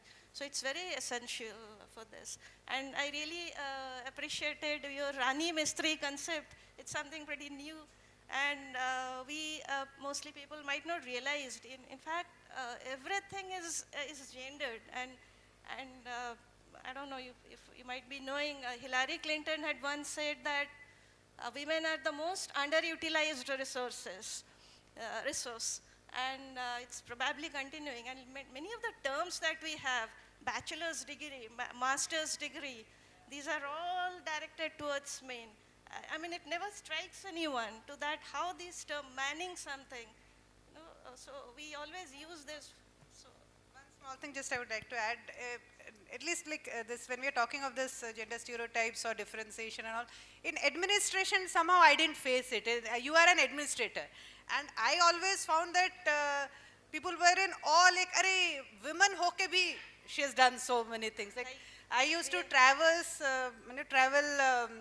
on foot for 12, 15 kilometers, and I would be the first one to reach. So they would say, "Dekho, महिलाओं के सबसे पहले पहुंच गई, सारे पुरुष पीछे से हाँफते हुए जा रहे हैं." So that, and I still have this, there's one district, Latear, it is the most Naxal affected district in the country. There was train hijack, everything, all incidents have happened there. Still I hold the position of being the only woman collector of that district till today. Thank you, ma'am. Thank you for your experience, sharing your experiences with us. Now, let me now move to, we are running short of time, so let me quickly move to Amruta Mishra. And today I found out that she is the first, one of, my first batch of student that I had taught. And okay, quickly for your question, Amruta. Naina Lal Kidwai, in fact, she is the first Indian woman to have studied at Harvard Business School. And if you read her book, she mentions a lot of barriers that she had faced to get onto HBS. And she has suggested that women should come together as a community to help one another. So how can this be achieved? In fact, it's a painful truth that one of the obstacles to more women gaining power has sometimes been women already in power. So as they say, women are the worst enemies of women, sometimes, not always, of course. So should women actively seek out mentors, and how important do you think this is in today's context? You are a young lady also, relative to me and some others. So should they be looking at the larger picture of managing a business as men usually do? Or should they be focusing more on managing their career? Men usually try to manage the business. Women, on the other hand, try to focus more on their career. There is a huge difference over there. So how do you look at it? You are currently a principal engineer, data center and AI group, Intel. So. Thank you, ma'am. First of all, I'm very honored and feeling privileged sitting on this panel here, where we had a lot of fun events on this stage. And today I'm very proud to represent all the girls in my batch, 2001. And like all of them are achievers in all their own respect. And I'm really proud of you girls. Wherever you are listening to all of us.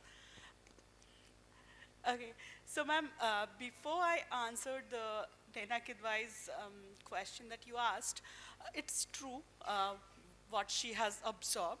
But at the same time, she had also said in the same book that each woman, they inspire 10 other women. And this is very true for all of us. I would like to share one of my experience right on this institute. It was back in 2000. I think there was a alumni meet. I think it was Golden Jubilee or something happening. And that was the year where like we all had to go through the campus interviews, and like it was a sad and like skeptic, and we were all nervous. We were going through that situation. And then we heard about this alumni meet happening. And you won't believe, from the hostel, we were not allowed after 7:30 in the outside the hostel. But we somehow managed to come and only to see the women alumni, just to see and get inspired. And it was like, it kind of gave us so much of energy that, okay, our future is bright. They have already gone into this path. When I see ma'am, all of you, we feel that, okay, that is already a path there, and we can also walk on that.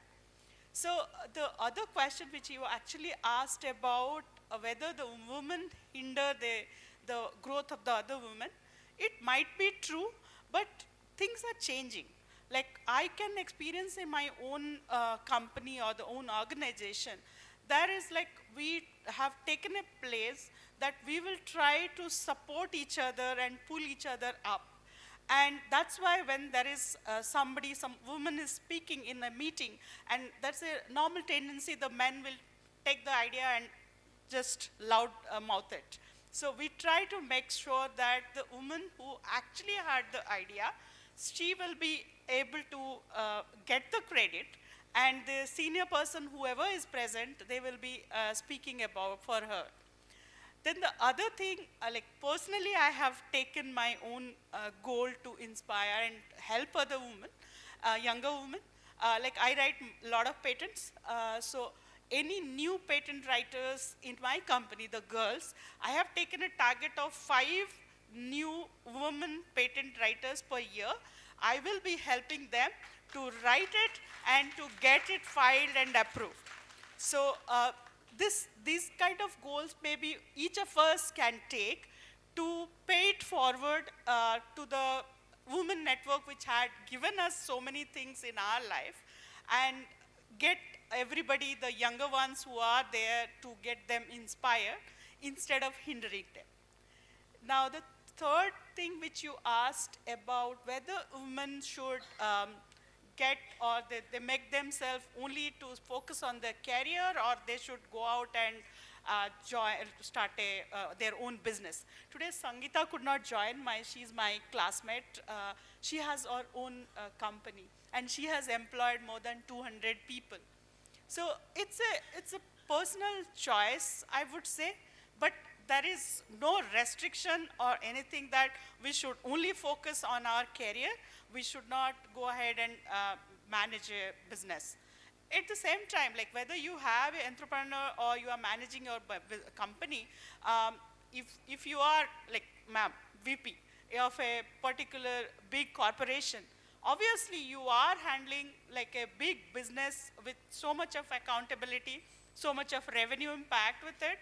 And I personally handle so many products which earns my company this much of revenue. So we definitely go out from only making our career to make a bigger impact on the society and all the women who are following us. So yeah, thank you, ma'am. Thank you so much, Amrita. So it's good to hear from you about how you have been helping your juniors to hand-holding kind of and taking them forward. So our last panelist or last guest today, VP and MD Adobe India. So Madam Mahapatra, my question for you, it's again, I'm starting from quoting from one of the most very iconic, well-known business leader, and the book that she has written, Sheryl Sandberg book, Lean In. I guess all of you must have heard about it, if not read it. She speaks about the tiara syndrome. Tiara, T-I-A-R-A. She speaks about the tiara syndrome. In fact, she has not coined this. She has quoted it from two other authors. I've just mentioned that in a book she mentions about the tiara syndrome. And what is this tiara syndrome? Where women expect that if they do their work well, someone will notice them and put a tiara on their heads. They don't need to showcase themselves. So the meaning is they simply that they'll do their work well and someone will come and put a tiara on their heads. In a meritocracy or in an ideal world, this would be very true. Tiaras would be floating around and searching for the right heads. Did that happen in your case? Or you had to demand the tiara to be put on your head?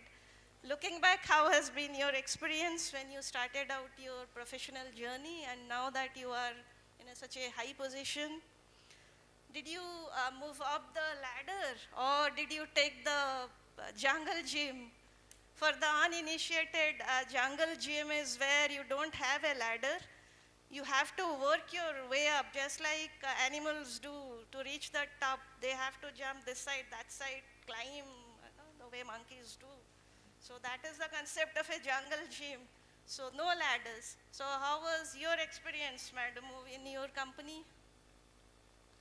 Okay, a lot of questions, but not ladder, I like the escalator. It's faster and with less energy, and that should be the goal. You know, how can you get the escalator to the top there? But coming back to all these questions, so in fact, many of the stuff that they said really, really resonated. And I mean, right from my childhood, I used to really challenge some of these things because I believe, you know, it's a civilization and history and things have moved on. Some of the things have been just created for convenience.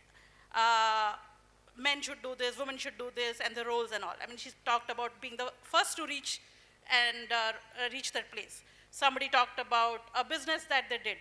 So how did that happen? Did they suddenly get some energy or this thing? No, it was always there. So it was that, you know, the principles that sort of people have conveniently created in the past. Second is hence the biases that has happened. You talked about no men, women on the dais yesterday. I was writing down, I was telling my fellow mate on the side, I said just, somebody talked about, hey, we need the money for the old boys hostel that will come up, guest house. I said, hello, can I get a place in that guest house? You know, is it only for the old boys? So there was like old boys and all of that being discussed. So for me, and why I started challenging, because when I grew up, I was growing up with a lot of my siblings. I have 4 brothers and cousins, so it was working with boys. I used to play cricket, I used to keep their wickets. So again, it was very, very natural. And then I was feeling all fine. And then suddenly I go into a co-ed college. And then I went from a girls' school to a co-ed college. In the girls' school, I was playing every game. I was a badminton champion. I was doing shot putting. I had all the energy. Suddenly, I go to BJP college, and then they say, no, no, no. Okay, you can't participate. I said, why? What changed? It's the people around you changed. The environment changed, right? So somebody started putting rules. I said, okay. Then you come to RUC Rourkela. And I think for the men, the boys, the 4 years is liberating. In our time, that 4 years was incarceration, right? It was, our wings were being clipped rather than being opened. And I continue to say that. But then, that 4 years was the defining years of my life, because that sort of represented the microcosm of the whole world as it was and as it was evolving. You will not be allowed to get out after 6 in the evening. Says who? I used to, 18 years before that, or 16 years before that, I used to do everything. So this rule is created by few people. So I started asking a lot of whys. Why should it be like this? Because physical strength and certain roles today, by the way, India, the ratio of women pilots is highest in the world. More than US, more than UK. So suddenly you, at that time, pilot airplane, no, women can't. But it has happened. So first of all, challenge the status quo, challenge those biases, And then as you move on, obviously there is no tiara which will come. And that no tiara applies to women as well as to men. Again, I will talk of my experience yesterday. One of my colleagues here, one of my classmates is doing an excellent job. Very soft-spoken, he knows who I'm talking about. And he's doing a great job, and he doesn't talk about it. And I said, come on, have some bragging rights. You know, and we were being taught of something called taking the stage. In our organization, we had this program for women, and later I got it for some of the young boys also, that how do you take the stage, right? You come on, get comfortable with public speaking, tell 5 things that you are good at, and take the stage. So again, the tiara syndrome is a lot of us for women, but is there for men as well. And again, challenge the biases. That is where the men should challenge those biases, right? So yeah, there was never a tiara syndrome. The other thing is, first 5 years of my career, as it was again corporate world, very, very male dominated, IT was better off, but somehow they will, as if you were invisible, right? There's a meeting happening of 10 people. As a woman, you're sitting in the table, on the table, but the guys will be talking among themselves as if you don't exist. You have to just raise your voice. Hey, I want to make a point. And I started doing that very early in my career. I want to make a point. After that, 6th, 7th year, Pratibha, do you have a point? I said, yes, I have. Right. So again, please make your point and show up when it's important. Nothing will just come on a platter. And that is, by the way, for all of us in corporate sector. And so yeah, so that was part of how things shaped up. And then, yes, biologically, we have to bear the child, but we don't have to necessarily rear the child. The man can take a equal. So again, break those, you know, it's just created by us. So I guess that is how things have happened. When I got this job of MD, as they say, to a point that, okay, before that, sales, when I moved into sales, right? After doing development, project delivery, you know, go and do projects, then take account management when you're in front of clients, and then moving to sales. Oh my God, you're moving to sales. And when I was running sales for IBM in India, it was a couple of $1 billion of business. How will you manage the sales organizations, targets, revenue, business impact? If things don't close at the end of the quarter, your neck will be chopped. How will you manage? I said, thank God I'm not a neurosurgeon. I'm just a salesperson, right? My thing is not going to kill somebody. So, I mean, that's the kind of just break it. Why can't I do it? So that is how I moved to sales. And then when I was doing this managing director role, one guy calls me, "Arey, tumne kya kar liya? Why are you taking this MD role? It's so risky. Tomorrow, if there is some problem, you are leading the brand. If something happens to the brand, आजकल तो बहुत jail में जाना पड़ता है. You know, are you prepared for it?" So, come on, like, you do your business, you run with your values, you will be fine. So I guess that is the kind of thing that you go, and today, I don't think there is too many roles which are physical strength dependent, right? A lot of automation has come in. It's only going to get better and better and better. So I think impossible is nothing. And yeah, we just have to go for it. But yes, these syndromes, tiara syndrome and all are real, but for everyone, that's my response to that. Yeah, thank you. Thank you. I mean, it was really, I don't know, I mean, I got to know so many things, how the corporate world, and I'll certainly carry back your words to my classrooms and discuss this with the students. I mean, this is what they would really like to know more. And I really hope NITRAA can actually organize these kind of programs more for the students. Currently, BTech students are not here. And they would really get inspired by, and particularly now when women students, we have got, like yesterday sir was saying, our directors, 22% of women, and they would certainly, they certainly need these kind of discussions, so this kind of insights from people like you. So I'm really, you know, we are happy, we are thankful, we are privileged to have such women in our midst. and to hear such kind of experiences which enriches everyone. And so with this, we are actually concluding our this question answer session. But if we have the time, ma'am can take over and have any other program. Yeah, many thanks, many thanks to all of you. You people could come, gave your valuable time and energy, and also you participated in our Golden Jubilee alumni meet, and make us proud, make all of us proud. And we also want to have some questions from the audience. I think some people are having some questions. Please share. Yes.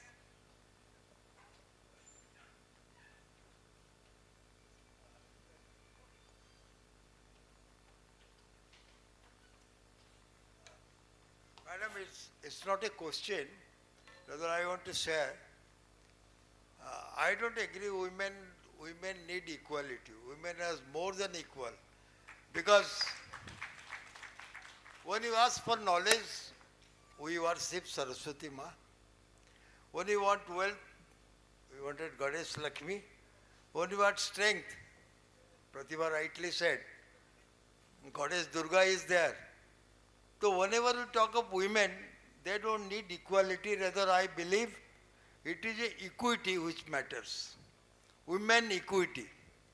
Equality, gender equality is a word we in NGO, I am in Rotary Governor past. We always say diversity and equity. Equity is perhaps more important than what is gender equality. That is my expression. Thank you very much. I am happy to see you all here, and thank you.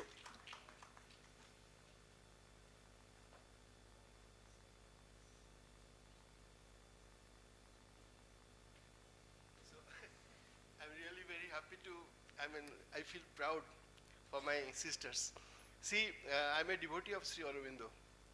From engineering college days, 64 I joined, and in Pondicherry, in the school, mother had, boys and girls will have same dress. Only girls will have a cap, white cap, so that we can identify from behind this is a girl or this is a boy, otherwise they were having same dress. But point is that, above all is a spirituality, an inclination, spiritual inclination. If you have a spiritual inclination, you will automatically, there will be equity. See,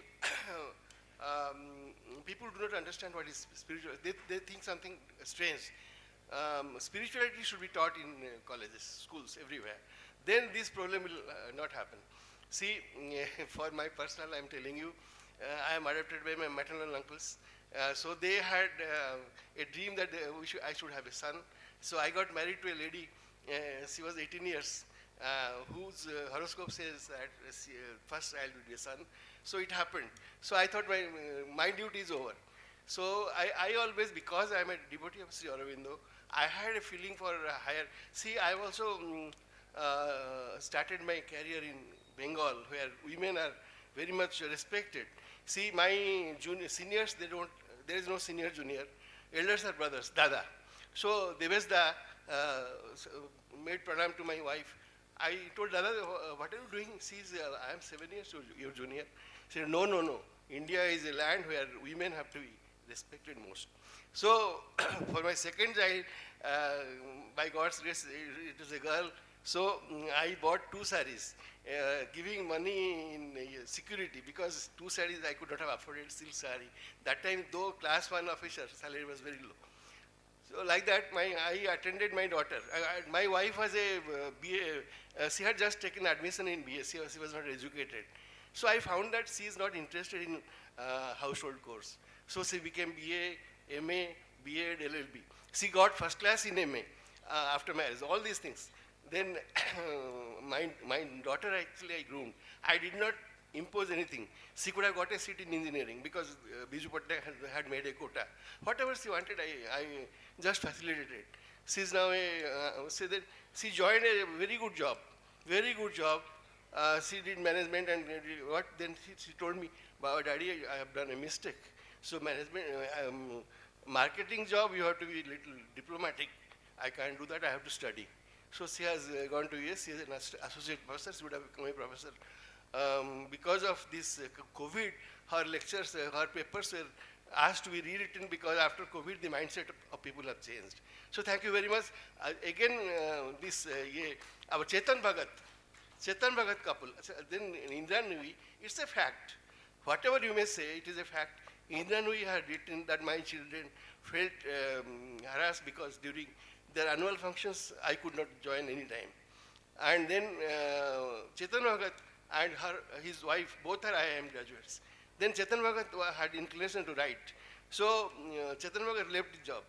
After all, it is joined. It is Prakriti and Purusha. In fact, if you are becoming a spiritual person, you will understand what is Prakriti and Purusha. There has to be collaboration. So Chetan Bhagat left the job and he became famous and earned so much money. His wife is continuing in a high post, some bank and all. Thank you so much. God bless you. God bless you.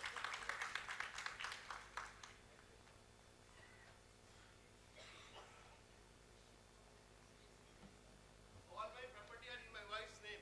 My parents have made all my ancestral property 3 houses. Oh God. All my wife's name. Only my name is there. Very good afternoon to one and all. Voice is slightly cracking. I am thrilled, I am amazed, and I am privileged to see my younger sisters doing marvelous. Almost all, everybody I have seen and I have attended, they are welcome, they are just joining from this institute, and Aradhana is there. And she completed, I was in RSP, joined MTT, came as a management trainee, for training. She was best all-rounder as a general secretary. I had selected her. I told, Rima, why you have come? There is a IAS professional. He's, sir, ho jayega. Nishcha. She has done it. And almost all of you have proved your worth. And I am proud, again, about me, myself, Kumar Behera, 84 Mechanical. I completed my journey in RSP as a general manager, modernized pipeline, modernized slaving mill.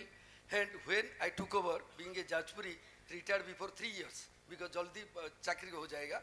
But I got an opportunity to become the International Human Rights District President. I am a Rotarian, just likely told Fakir, and my journey in this organization is parallel with the journey of NIT. I have seen the changes from REC to NIT. It is not a sea change, it is an ocean change.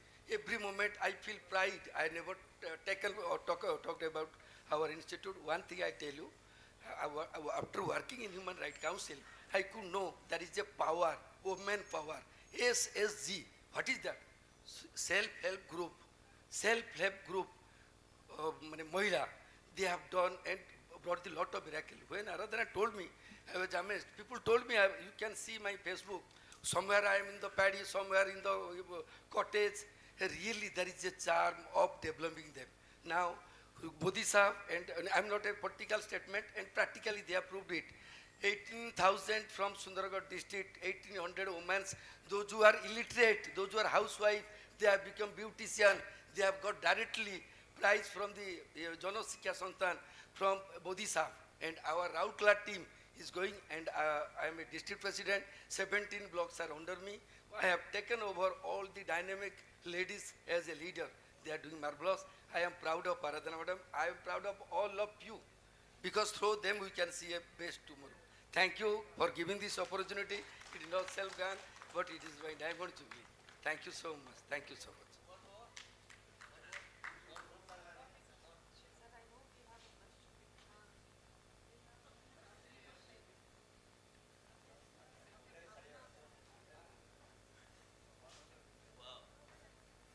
Such a great feeling to be here with you ladies. Done us proud, done NIT proud. But I go back to my college days, and in whole 5 years of class, we had probably 4 or 5 women in the college. So from there, you guys have come up, and but what was happening is the drama festival of NIT REC was very popular. So each year would present a full-length drama in Odia, and there's a competition between the years of the batches. So we had no women, right? where can you find a full-length drama in Odia without a woman character? So what choice did we have? I, for one, won in my first year, Best Actor in Female Role. So that's how we defined the women in those days. Best actor in a female role. So some gender equality, some gender bias. But from there, we have now come to pretty large population of female engineering students. One time I came after many years and was going up the stairs like we used to run. There's a whole horde of women coming down. And I said, where did I come? This is not how you see. So, yeah, completely alien. So I'm very comfortable. Sangamitra, I really appreciate your effort to change the demographics in Jharkhand and, or Chhattisgarh, sorry. Jharkhand, yeah. So keep it up, pass it on, and we'll be stronger for you. Okay? Bye.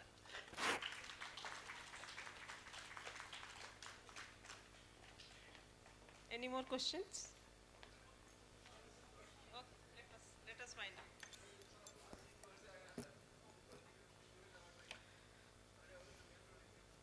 I would like to now invite Dean Alumni, Industry and International Relations, to present the memento to our guests. First of all, I request Aradhna ma'am to come forward and receive the memento.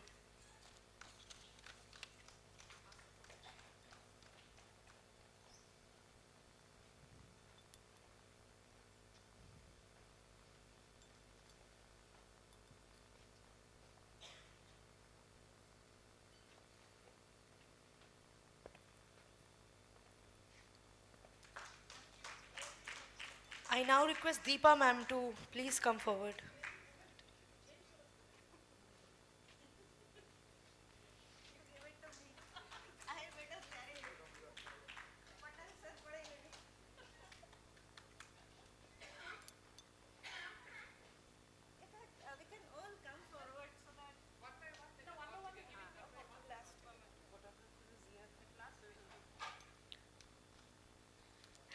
After that, I request Meena ma'am to come forward.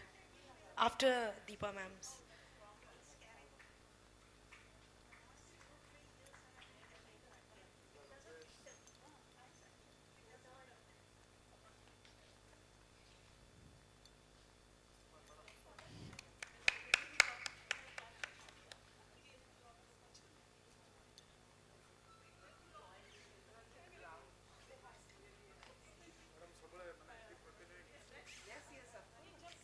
Meena ma'am.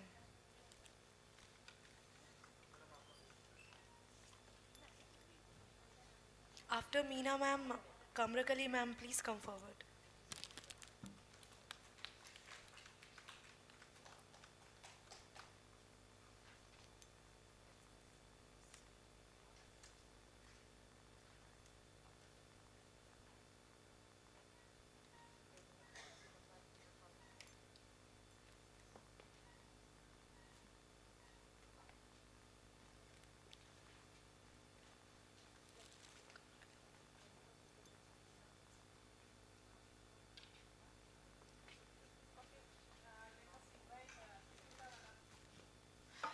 Sushmita ma'am, please come on the stage and present the memento.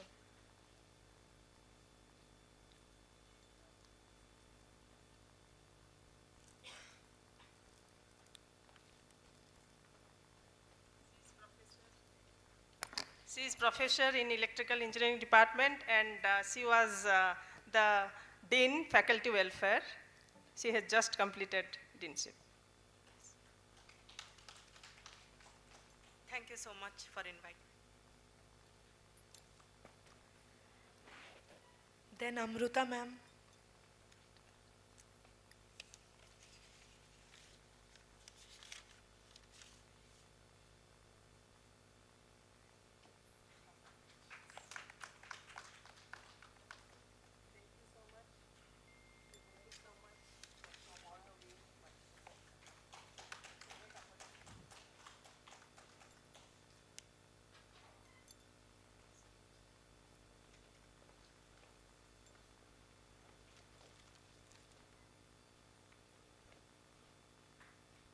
Sweetie ma'am, please come forward after this.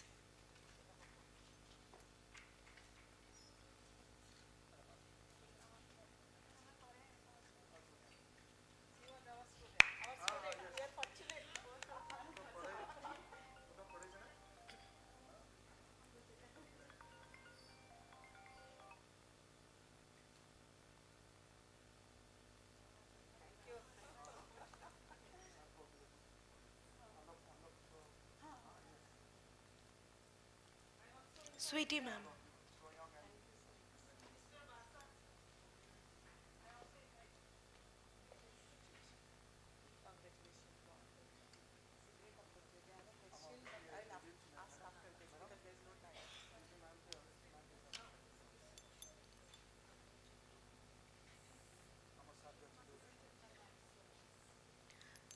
Then I request Pratibha ma'am to come forward.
I request all the guests to come forward for a photo now. And after this, all the alumni are requested to go to SAG Gallery for the photo shoot also.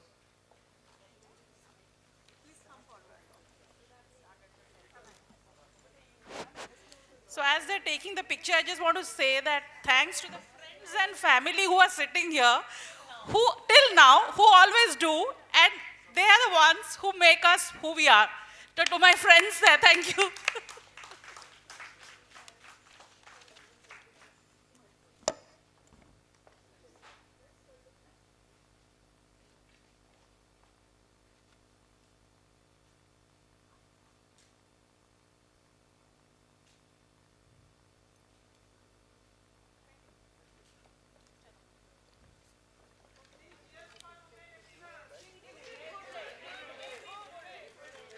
Okay, after this, I request all the alumni to go to SAG Gallery for the photo shoot, and now it's the time for vote of thanks. So on behalf of all the students and staff, I'm glad to be standing here to express my vote of thanks. First of all, special thanks to our alumni, Amruta ma'am, Aradhna ma'am, Deepa ma'am, Kamrakali ma'am, Meena ma'am, Pratibha ma'am, Sweetie ma'am, for taking out time from your busy schedule and coming back to your alma mater. Thank you for giving insightful answers to the questions, talking preferably about failures and then sharing how to break the shackles and come out with flying colors. I also thank all the volunteers and all the family members of our alumni who sat patiently and heard us. Thank you so much.